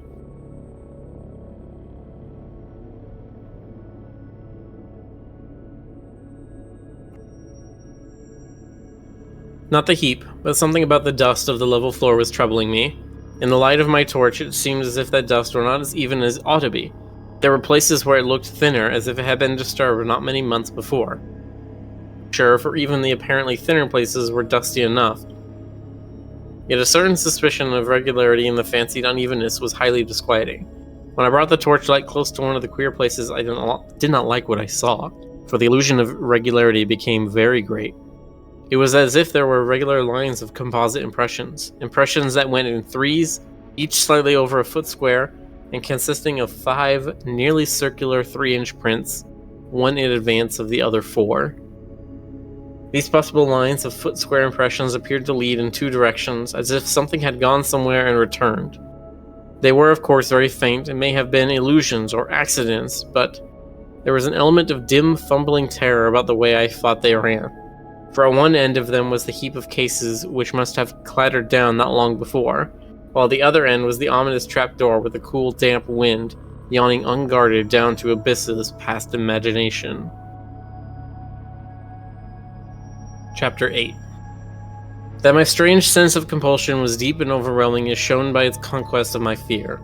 No rational motive could have drawn me on after that hideous suspicion of prints and the creeping dream memories it excited. Yet my right hand, even as it shook with fright, still twitched rhythmically in its eagerness to turn a lock it hoped to find. Before I knew it, I was past the heap of lately fallen cases, and running on tiptoe through aisles of utterly unbroken dust towards a point which I seemed to know morbidly, horribly well. My mind was asking itself questions whose origin and relevancy I was only beginning to guess. Would the shelf be reachable by a human body? Could my human hand master all the eon-remembered motions of the lock? Would the lock be undamaged and workable? And what would I do, what dare I do, with what, as I now commenced to realize, I both hoped and feared to find? Would it prove the awesome, brain-shattering truth of something past normal conception, or show only that I was dreaming?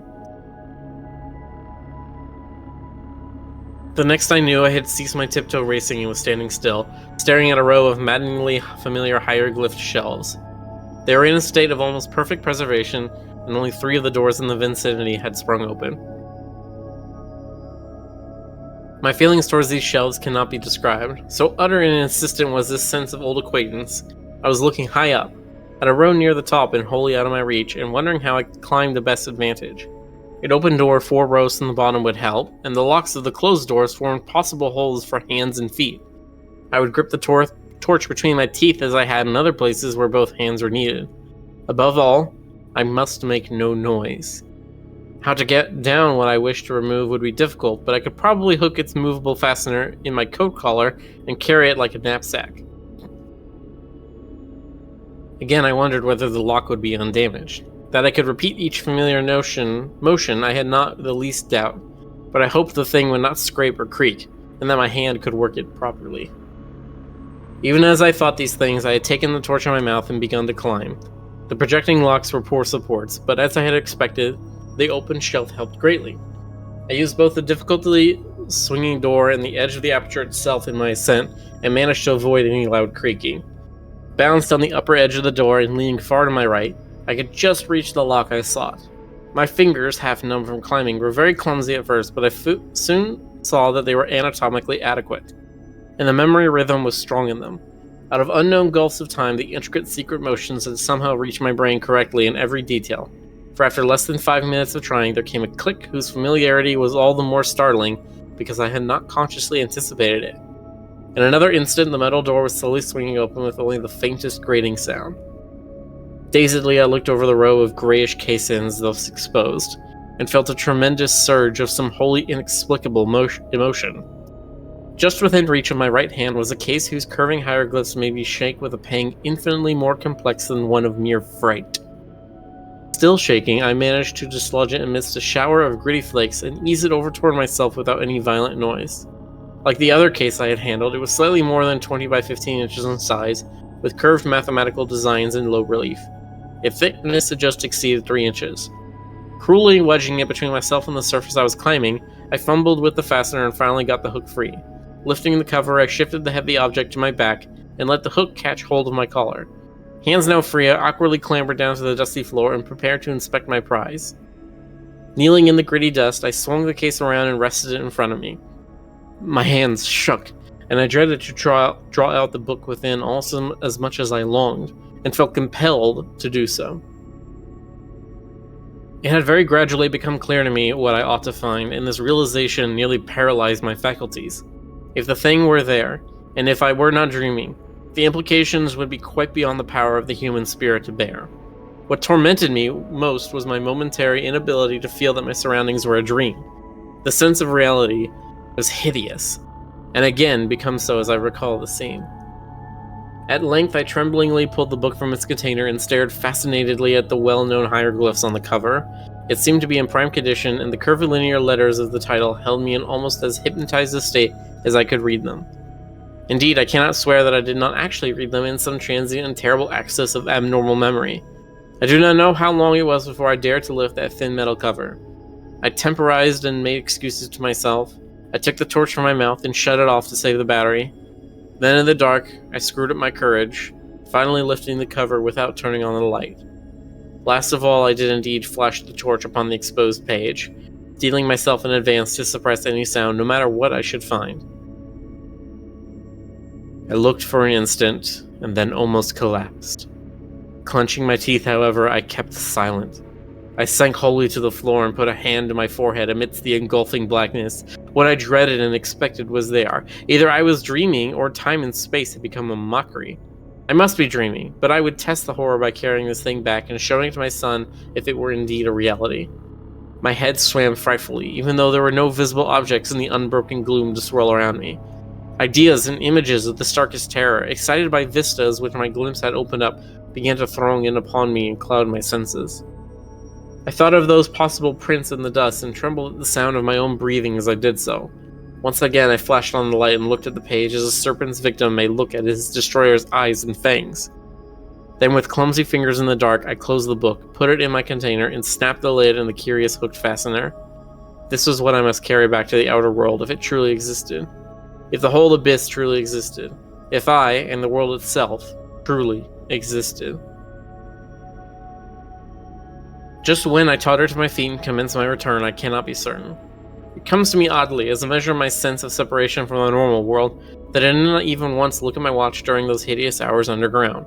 Torch in hand, and with the ominous case under one arm, I eventually found myself tiptoeing in a kind of silent panic past the drought-giving abyss and those lurking suggestions of prints. I lessened my precautions as I climbed up the endless inclines, but could not shake off a shadow of apprehension which I had not felt on the downward journey. I dreaded having to repass through that black basalt crypt that was older than the city itself, where cold draughts welled up from unguarded depths. I thought of that which the great race had feared, and of what might still be lurking, be it ever so weak and dying, down here. I thought of those possible 5-circle prints, and of what my dreams had told me of such prints, and of strange winds and whistling noises associated with them. And I thought of the tales of the modern blacks wherein the horror of great winds and nameless subterranean ruins was dwelt upon. I knew from a cavern wall symbol the right door or floor to enter, and came at last, after passing that other book I had examined, to the great circular space with the branching archways.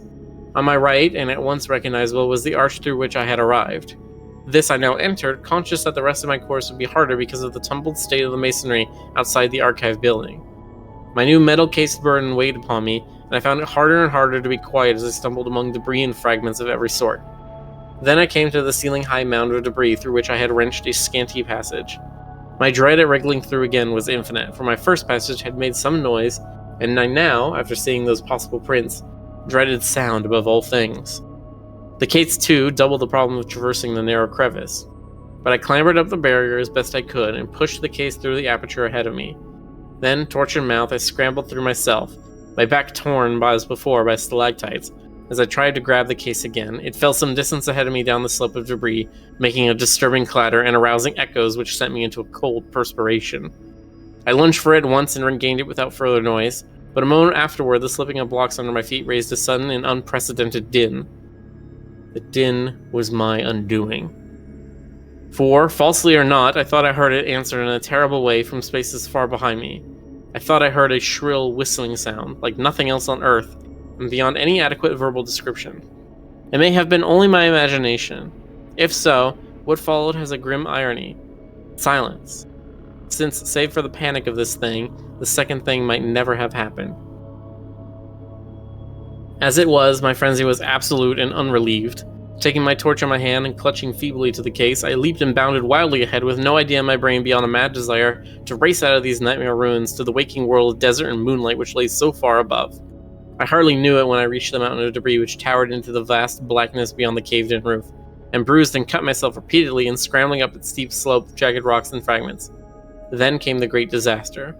Just as I blindly crossed the summit, unprepared for the sudden dip ahead, my feet slipped utterly and I found myself involved in a mangling avalanche of sliding masonry whose cannon-loud uproar split the black cavern air in a deafening series of earth-shaking reverberations. I have no recollection of emerging from this chaos, but a momentary fragment of consciousness shows me as plunging and tripping and scrambling along the corridor amidst the clangor, case and torch still with me. Then, just as I approached that primal basalt crypt I had so dreaded, utter madness came. For as the echoes of the avalanche died down, there became audible a repetition of that frightful alien whistling I thought I had heard before. This time there was no doubt about it, and what was worse, it came from a point not behind, but ahead of me. Probably I shrieked aloud then. I have a dim picture of myself as flying through the hellish basalt vault of the Elder Things, and hearing that damnable alien sound piping up from the open, unguarded door of limitless nether blackness. There was a wind, too, not merely a cool, damp drought, but a violent, purposeful blast, belching savagely and frigidly from that abominable gulf whence the obscene whistling came. There are memories of leaping and lurching over obstacles of every sort, with that torrent of wind and shrieking sound growing moment by moment, and seeming to curl and twist purposefully around me as it struck out wickedly from the spaces behind and beneath. Though in my rear, that wind had the odd effect of hindering instead of aiding my progress, as if it had acted like a noose or lasso thrown around me. Heedless of the noise I made, I clattered over a great barrier of blocks and was again in the structure that led to the surface. I recall glimpsing the archway to the room of machines and almost crying out as I saw the incline leading down to where one of those blasphemous trapdoors must be yawning 2 levels below. But instead of crying out, I muttered over and over to myself that this was all a dream from which I must soon awake. Perhaps I was in camp, perhaps I was at home in Arkham. All as these hopes bolstered up my sanity, I began to mount the incline to the higher level. I knew, of course, that I had the 4-foot cleft to recross, yet was too racked by other fears to realize the full horror until I came upon it. On my descent, the leap across had been easy, but could I clear the gap as readily when going uphill and hampered by fright, exhaustion, the weight of the metal case, and the anomalous backward tug of that daemon wind?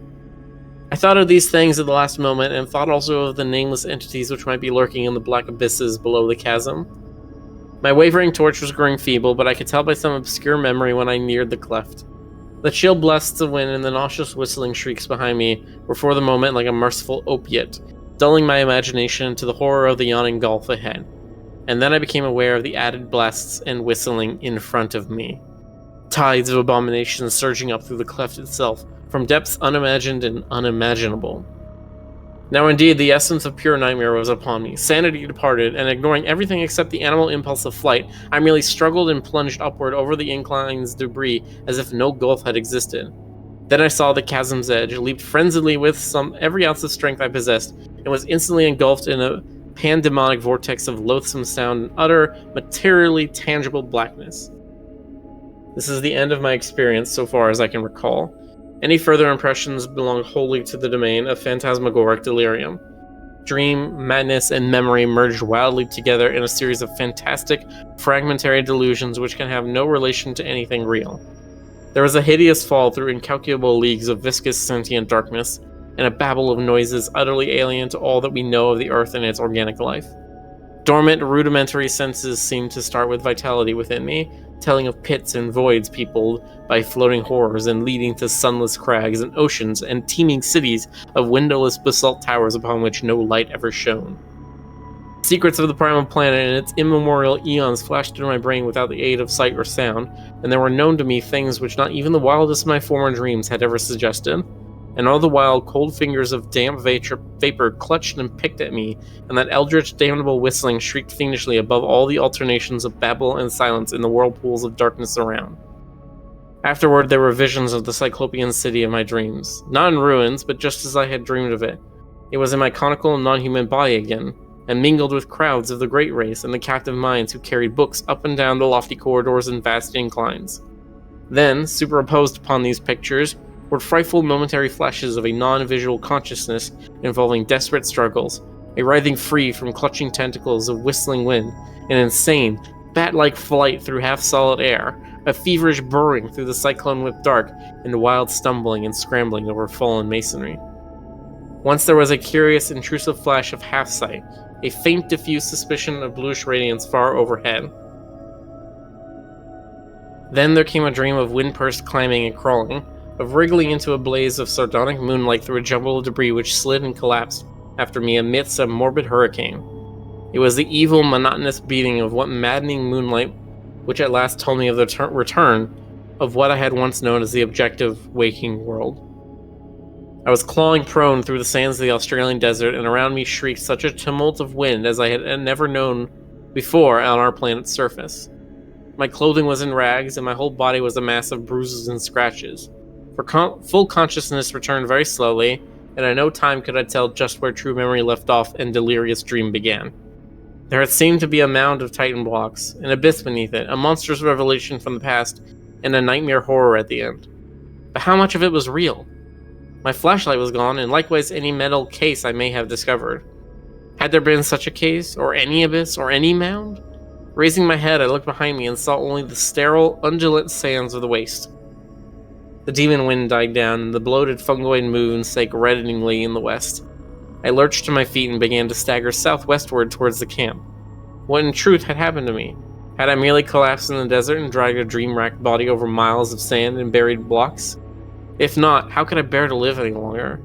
For in this new doubt, all my faith in the myth-born unreality of my visions dissolved once more into the hellish older doubting. If that abyss was real, then the great race was real, and its blasphemous reachings and seizures in the cosmos-wide vortex of time were no myths or nightmares, but a terrible, soul-shattering actuality. Had I, in full hideous fact, been drawn back to a pre-human world of 150 million years ago in those dark, baffling days of the amnesia? Had my present body been the vehicle of a frightful alien consciousness from Paleogean gulfs of time? Had I, as the captive mind of those shambling horrors, indeed known that accursed city of stone in its primordial heyday, and wriggled down those familiar corridors in the loathsome shape of my captor? Were those tormenting dreams of more than 20 years the offspring of stark, monstrous memories? Had I once veritably talked with minds from reachless corners of time and space, learned the universe's secrets past and to come, and written the annals of my own world for the metal cases of those Titan archives? And were those others, those shocking elder things of the mad winds and demon pipings, in truth a lingering, lurking menace, waiting and slowly weakening in black abysses while varied shapes of life drag out their multi-millennial courses on the planet's age-racked surface? I do not know. If that abyss and what it held were real, there is no hope. Then all too truly, there lies upon this world of man a mocking and incredible shadow out of time. But mercifully, there is no proof that these things were other than fresh phases of my myth-born dreams. I did not bring back the metal case that I would have been proof, and so far those subterranean corridors have not been found. If the laws of the universe are kind, they will never be found. But I must tell my son what I saw or thought I saw, and let him use his judgment as a psychologist, engaging the reality of my experience and communicating this account to others. I have said that the awful truth behind my tortured years of dreaming hinges absolutely upon the actuality of what I thought I saw in the Cyclopean buried ruins. It has been hard for me, literally, to set down the crucial revelation, though no reader can have failed to guess it. Of course it lay in that book within the metal case, the case which I pried out of its forgotten lair amidst the undisturbed dust of a million centuries. No eye had seen, no hand had touched that book since the advent of man to this planet. And yet, when I flashed my torch upon it in that frightful megalithic abyss, I saw that the queerly pigmented letters of the brittle, eon-browned, cellulose pages were not indeed any nameless hieroglyphs of Earth's youth.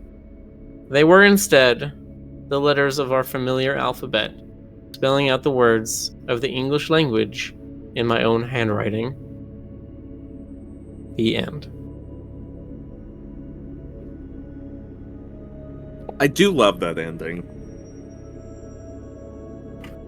Other than the ending, my favorite part is the part where the shadow out of time goes, "It's shadowing out of time, and then shadows out of time all over. You know, I feel like it would have been really if he'd lived long enough for TV.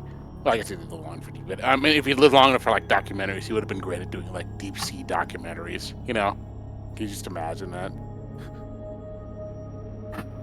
Undulating otherworldly.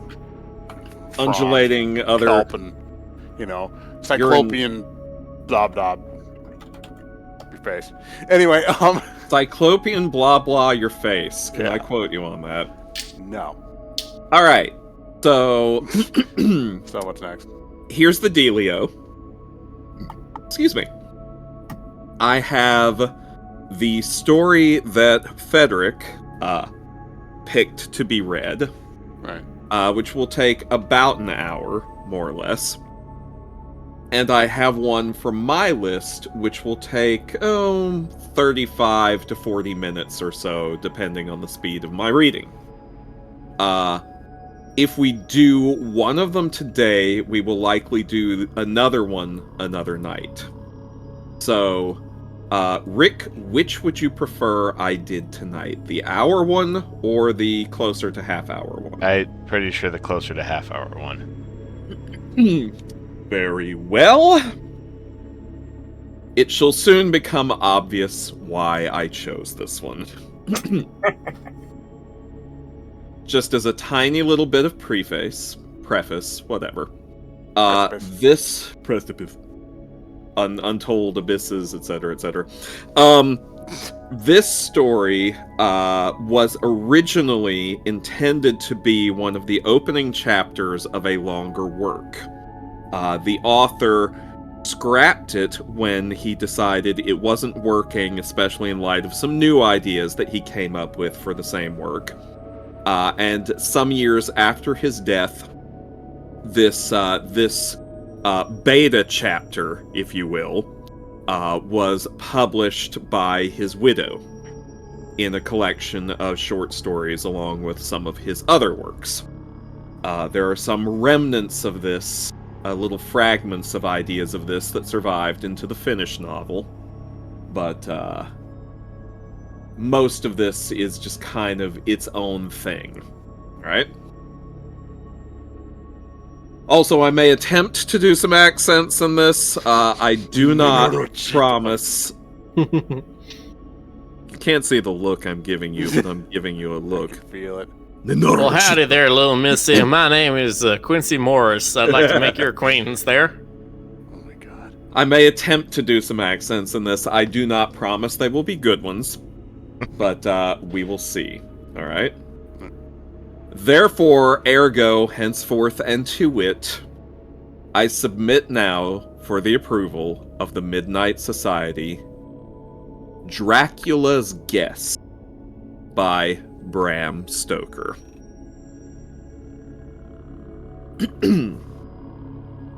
And my phone immediately goes off. Shut up, phone. Phones didn't exist in the 1890s. When we started for our drive, the sun was shining brightly on Munich, and the air was full of the joyousness of early summer. Just as we were about to depart, Herr Delbruck, the maître d'hôtel of the Quatre Saisons, where I was staying, came down bareheaded to the carriage, and after wishing me a pleasant drive, said to the coachman, still holding his hand on the handle of the carriage door, "Remember, you are back by nightfall. The sky looks bright, but there's a shiver in the north wind that says there may be a sudden storm. But I am sure you will not be late." Here he smiled and added, "For you know what night it is." Johann answered with an emphatic, "Ja, mein Herr," and touching his hat drove off quickly. When we had cleared the town, I said, after signaling to him to stop, "Tell me, Johann, what is tonight?" He crossed himself as he answered laconically, "Walpurgisnacht." Then he took out his watch, a great old-fashioned German silver thing as big as a turnip, and looked at it with his eyebrows gathered together and a little impatient shrug of his shoulders. I realized that this was his way of respectfully protesting against the unnecessary delay, and sank back in the carriage, merely motioning him to proceed. He started off rapidly, as if to make up for lost time. Every now and then the horses seemed to throw up their heads and sniff the air suspiciously. On such occasions I often looked round in alarm. The road was pretty bleak, for we were traversing a sort of high, windswept plateau. As we drove, I saw a road that looked but little used and which seemed to dip through a little winding valley. It looked so inviting that even at the risk of offending him, I called Johann to stop, and when he had pulled up, I told him I would like to drive down that road. He made all sorts of excuses and frequently crossed himself as he spoke. This somewhat piqued my curiosity, so I asked him various questions. He answered fencingly and repeatedly looked at his watch in protest. Finally, I said, "Well, Johann, I want to go down this road. I shall not ask you to come unless you like, but tell me why you do not like to go. That is all I ask." For answer, he seemed to throw himself off the box, so quickly did he reach the ground.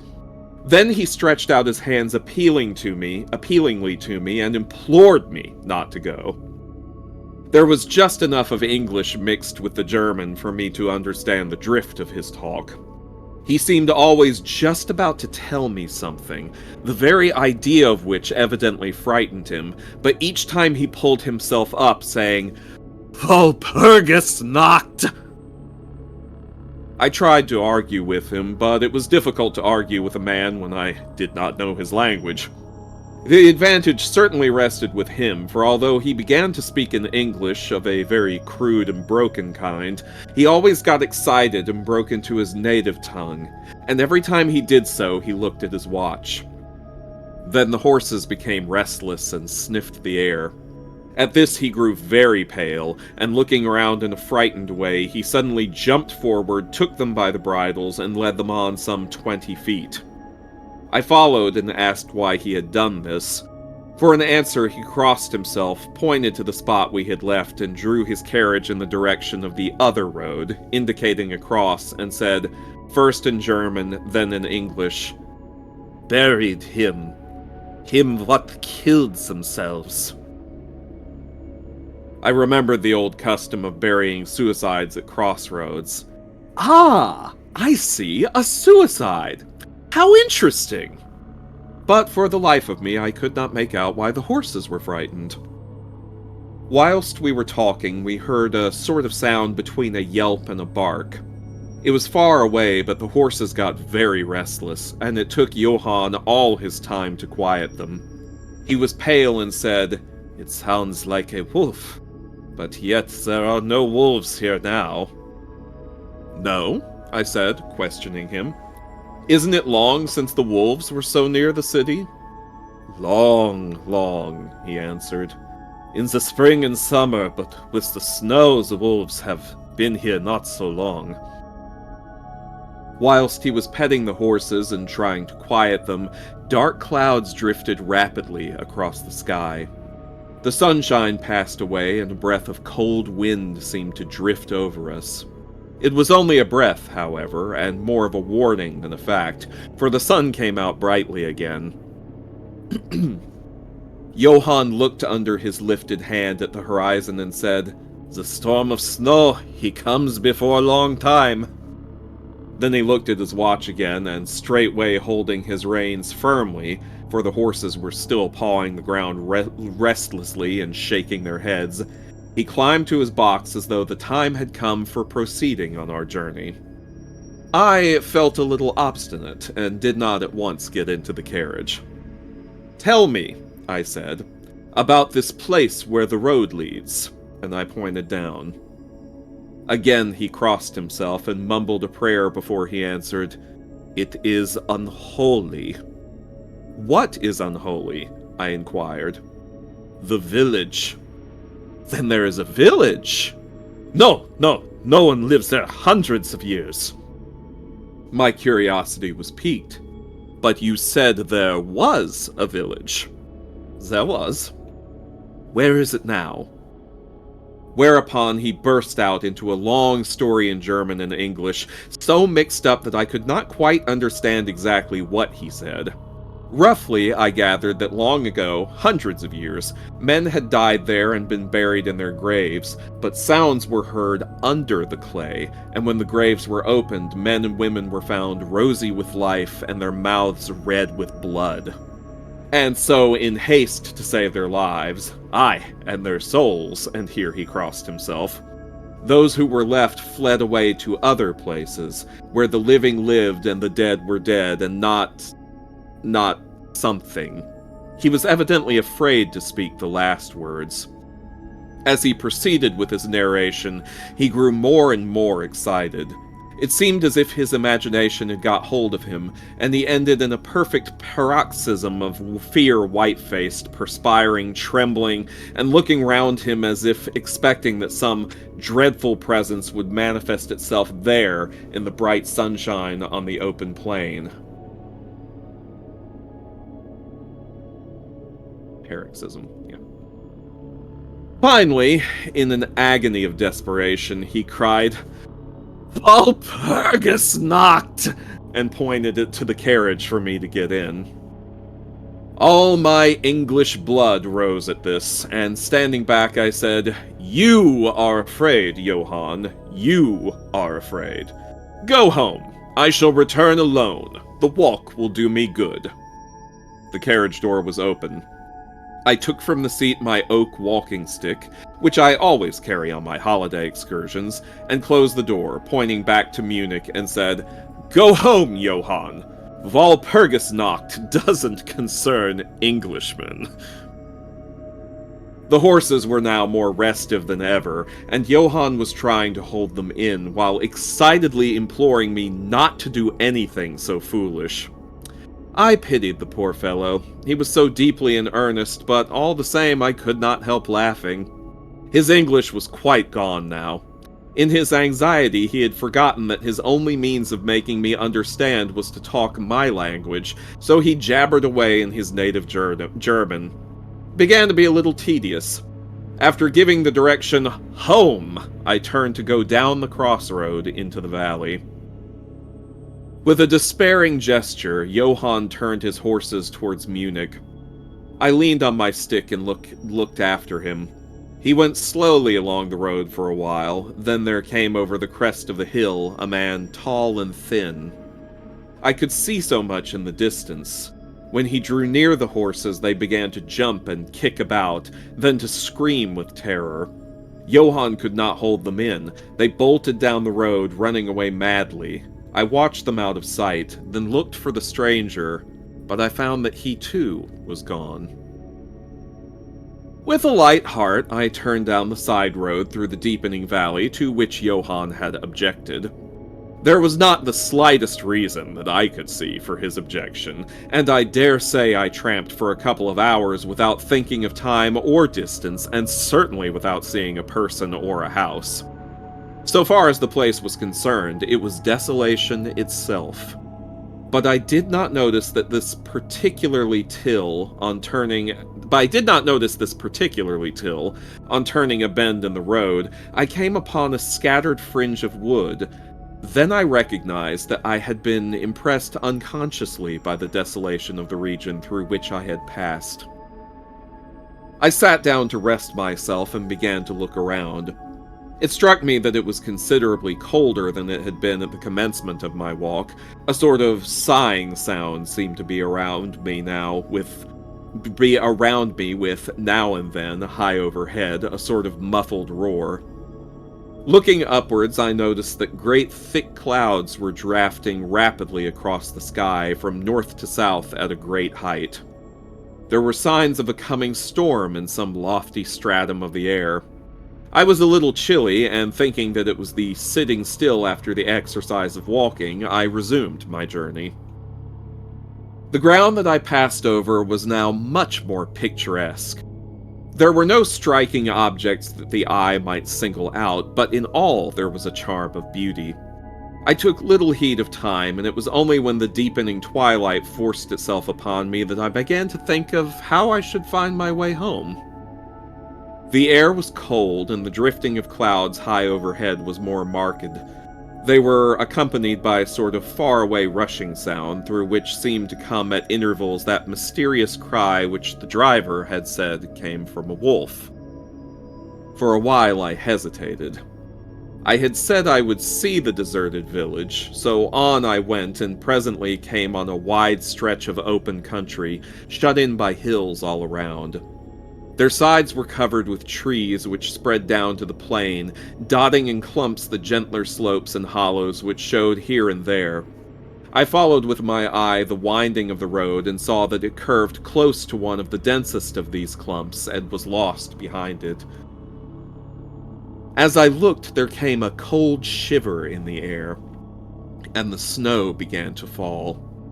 I thought of the miles and miles of bleak country I had passed, and then hurried on to seek shelter of the wood in front.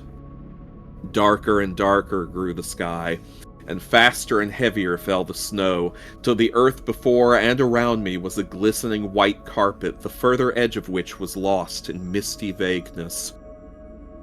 The road was here but crude, and when on the level its boundaries were not so marked as when it passed through the cuttings, and in a little while I found that I must have strayed from it, for I missed underfoot the hard surface, and my feet sank deeper in the grass and moss.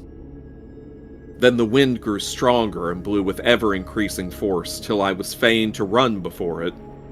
The air became icy cold, and in spite of my exercise I began to suffer. The snow was now falling so thickly and whirling about me in such rapid eddies that I could hardly keep my eyes open. Every now and then the heavens were torn asunder by vivid lightning, and in the flashes I could see ahead of me a great mass of trees, chiefly yew and cypress, all heavily coated with snow. I was soon amongst the shelter of the trees, and there in comparative silence I could hear the rush of the wind high overhead. Presently the blackness of the storm had become merged in the darkness of the night. By and by the storm seemed to be passing away. It now only came in fierce puffs or blasts. At such moments the weird sound of the wolf appeared to be echoed by many similar sounds around me. Now and again through the black mass of drifting cloud came a straggling ray of moonlight which lit up the expanse and showed me that I was at the edge of a dense mass of cypress and yew trees. As the snow had ceased to fall, I walked out from the shelter and began to investigate more closely. It appeared to me that, amongst so many old foundations as I had passed, there might be still standing a house in which, though in ruins, I could find some sort of shelter for a while. As I skirted the edge of the copse, I found that a low wall encircled it, and following this, I presently found an opening. Here the cypresses formed an alley leading up to a square mass of some kind of building.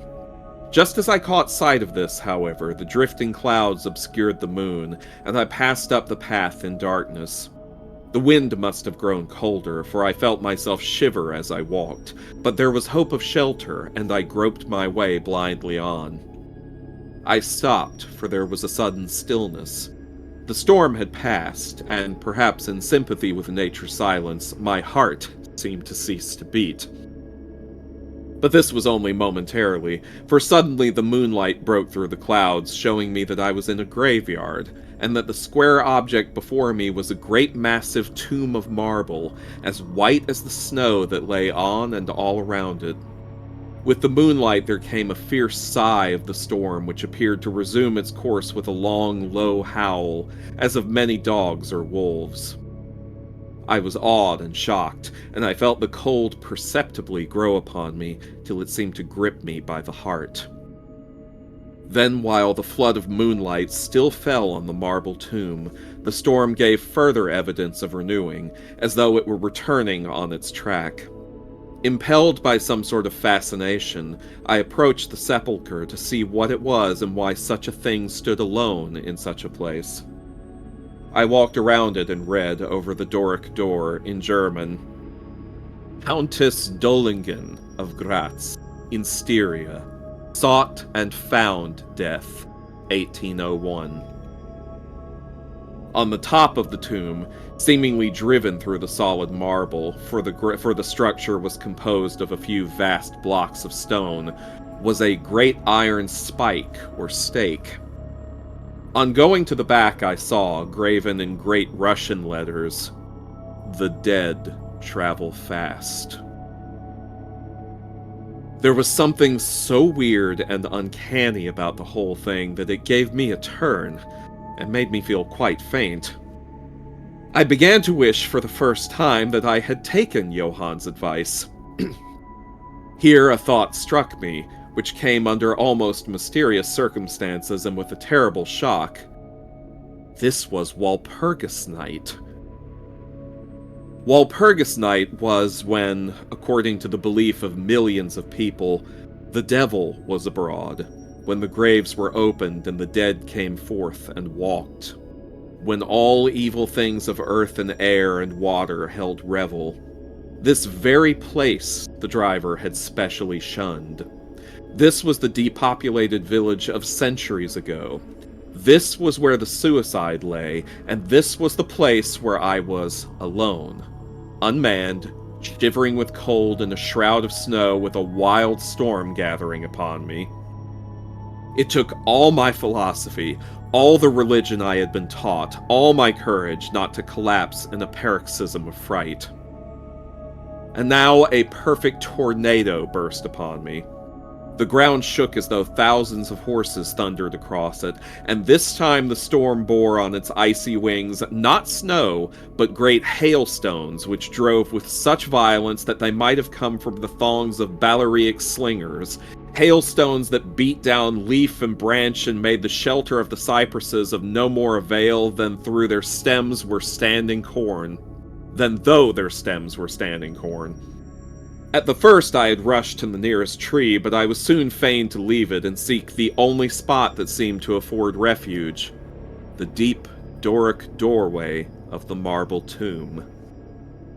There, crouching against the massive bronze door, I gained a certain amount of protection from the beating of the hailstones, for now they only drove against me as they ricocheted from the ground and the side of the marble. As I leaned against the door, it moved slightly and opened inwards.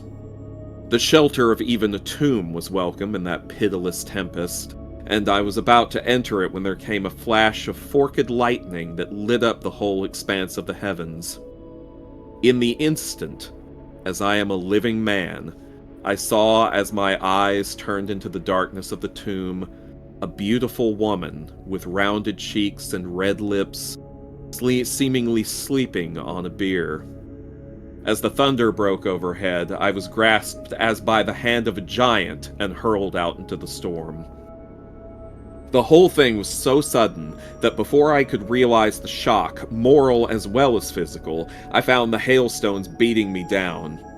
At the same time, I had a strange, dominating feeling that I was not alone. I looked towards the tomb. Just then there came another blinding flash which seemed to strike the iron stake that surmounted the tomb and to pour through to the earth, blasting and crumbling the marble as if in a burst of flame. The dead woman rose for a moment of agony while she was lapped in the flame, and her bitter scream of pain was drowned in the thunder crash.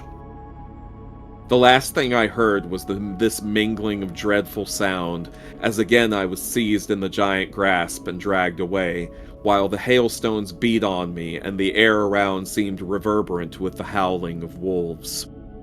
The last sight that I remembered was a vague, white, moving mass, as if all the graves around me had sent out the phantoms of their sheeted dead, and that they were closing in on me through the white cloudiness of the driving hail.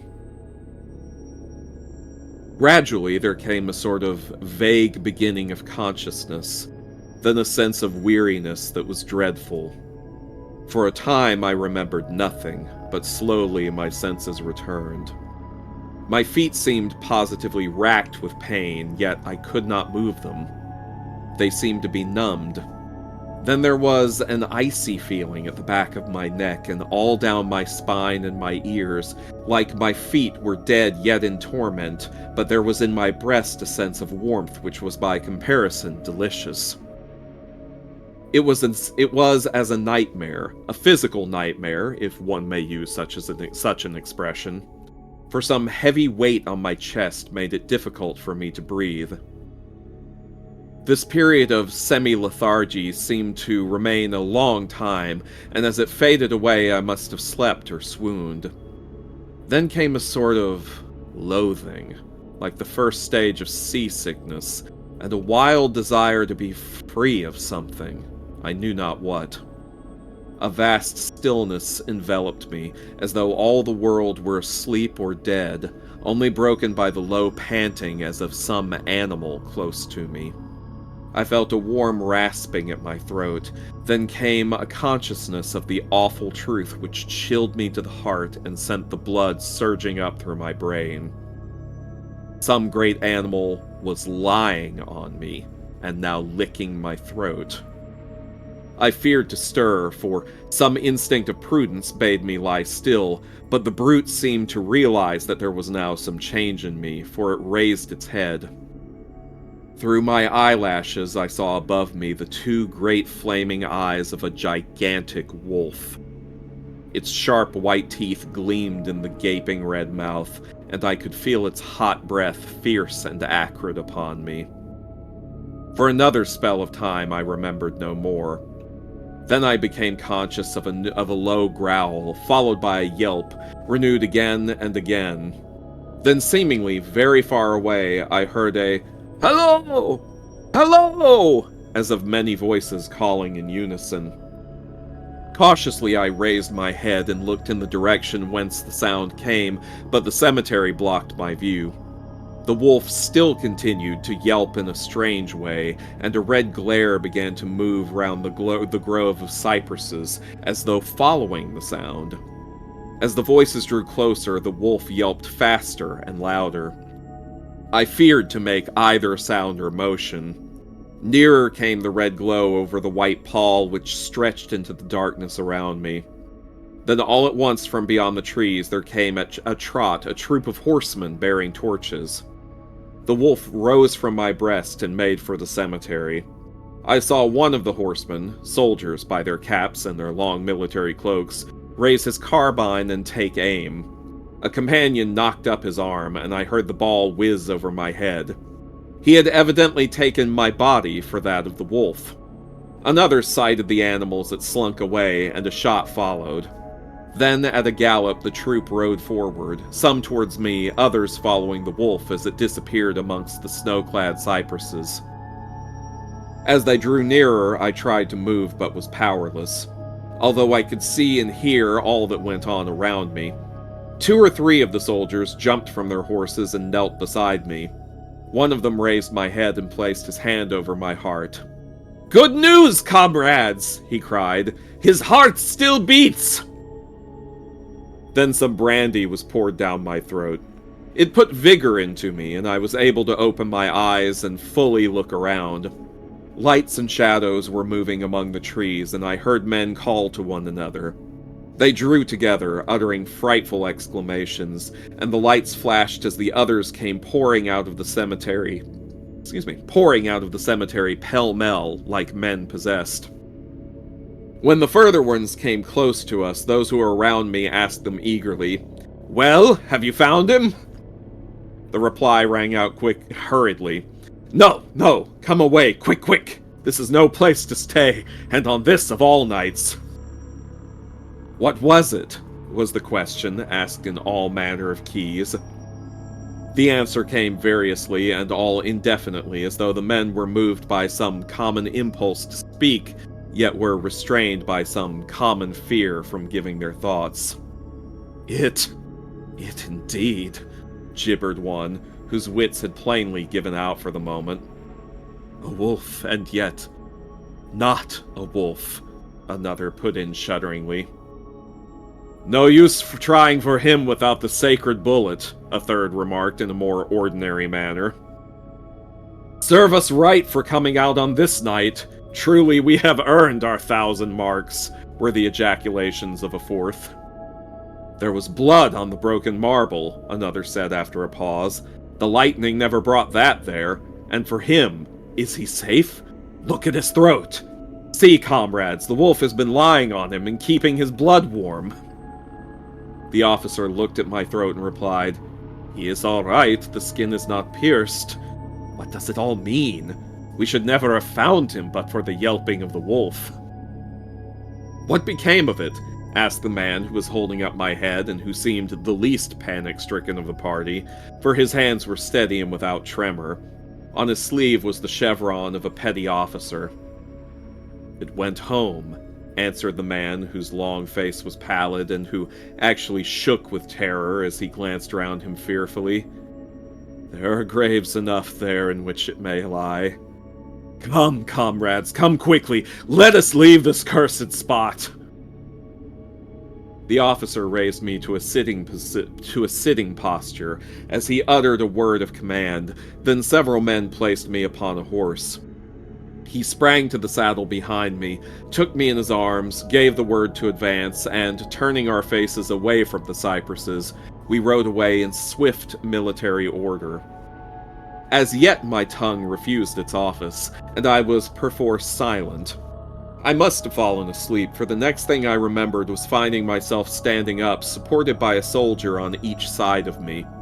It was almost broad daylight, and to the north a red streak of sunlight was reflected like a path of blood over the waste of snow. The officer was telling the men to say nothing of what they had seen, except that they found an English stranger guarded by a large dog. Dog? That was no dog! Cut in the man who had exhibited such fear. I think I know a wolf when I see one. The young officer answered calmly, I said a dog. Dog, reiterated the other ironically. It was evident that his courage was rising with the sun, and pointing to me, he said, Look at his throat. Is that the work of a dog, master? Instinctively, I raised my hand to my throat, and as I touched it, I cried out in pain. The men crowded round to look, some stooping down from their saddles, and again there came the calm voice of the young officer. A dog, as I said. If aught else were said, we should only be laughed at. I was then mounted behind a trooper, and we rode on into the suburbs of Munich. Here we came across a stray carriage into which I was lifted, and it was driven off to the Quatre Saisons, the young officer accompanying me, whilst a trooper followed with his horse, and the others rode off to their barracks. When we arrived, Herr Delbruck rushed so quickly down the steps to meet me that it was apparent he had been watching within. Taking me by both hands, he solicitously led me in. The officer saluted and was turning to withdraw when I recognized his purpose and insisted that he should come to my rooms. Over a glass of wine, I warmly thanked him and his brave comrades for saving me. He replied simply that he was more than glad, and that Herr Delbruck had at the first taken steps to make all the searching party pleased, at which ambiguous utterance the maître d'hôtel smiled, while the officer pleaded duty and withdrew. But Herr Delbruck, I inquired, how and why was it that the soldiers searched for me?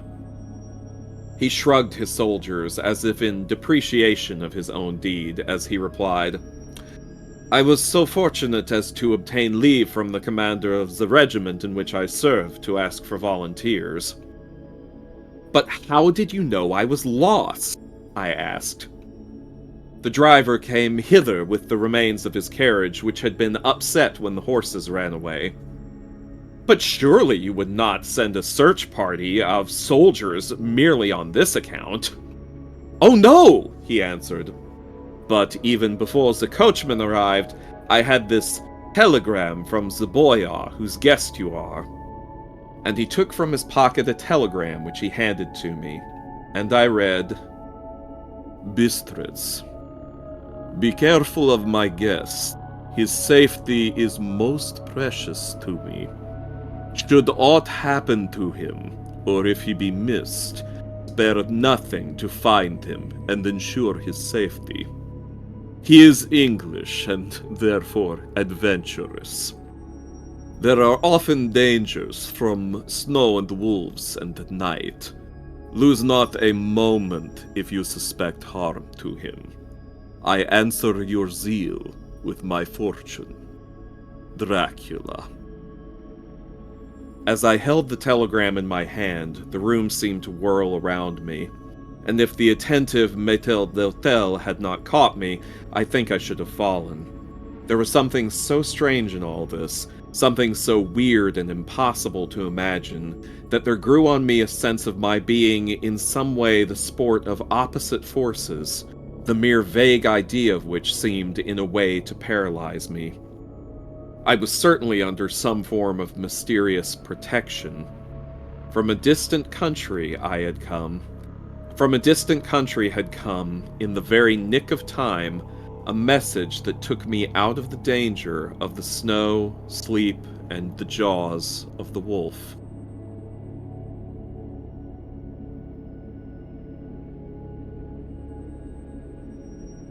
That's it. Ooh. Oh boy. He doesn't even get to the castle. No, like I said, this was an early draft. This was a beta version. I mean, it's set in Germany, so Yeah. it's hi, Maxie. Oh, Maxie, when did you get here? Yeah, I didn't even see you there. I live here. What are you talking about? This is my home. He's always been here. Maxie was here when Discord was fired in the Forge of Mount Doom. Maxie had already been a member for 5 years. It sure feels like it. When Discord was forged in the server fires of AWS. With a wooden pillars on top of the house. Yeah, but it's interesting the differences in this and what ended up in the novel. You note that they don't even name the protagonist, the narrator of this, so you can't even say that it's Jonathan Harker. It's like Proto Harker. He's much more of a dick than Jonathan Harker is too. He was so confused with the idea of suicide. Like, Right? so confused. It's like, So, yeah, well, I don't fear superstition, so I'm gonna go out in the snowstorm with the wolves howling. So what we've learned from this is that Rick, Maxie, and Stoker, if you guys ever have a chapter you don't like in whatever you're working on, you need to hold on to it for posterity's sake. Yeah, you never know. You never know. It could be the Dracula's guest of the future. That's... You know what? That's what the internet is already doing for me. No worries.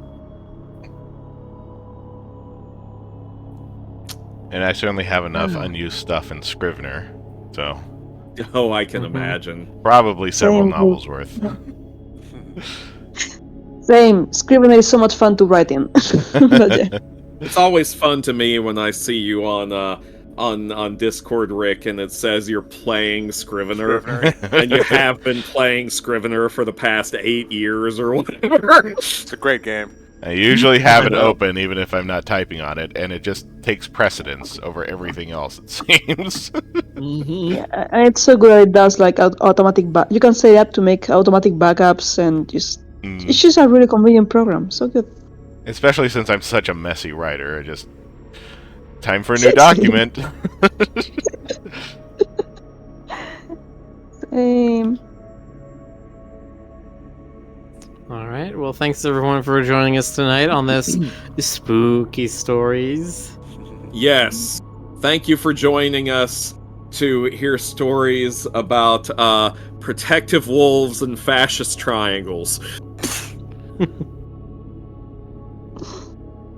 I remember reading that story before and only remembering the vaguest of details. Almost as if I had seen it in some kind of a dream or something. I see what you did there. Oh. See what you did there. See what you did there. Alright, folks.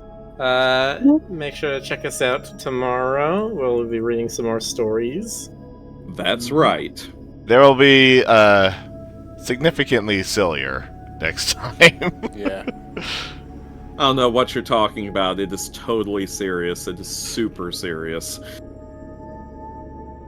Very serious, everybody. Oh, Super serious. there's Fairness somebody to service. raid. Oh, okay, good. Need somebody to raid.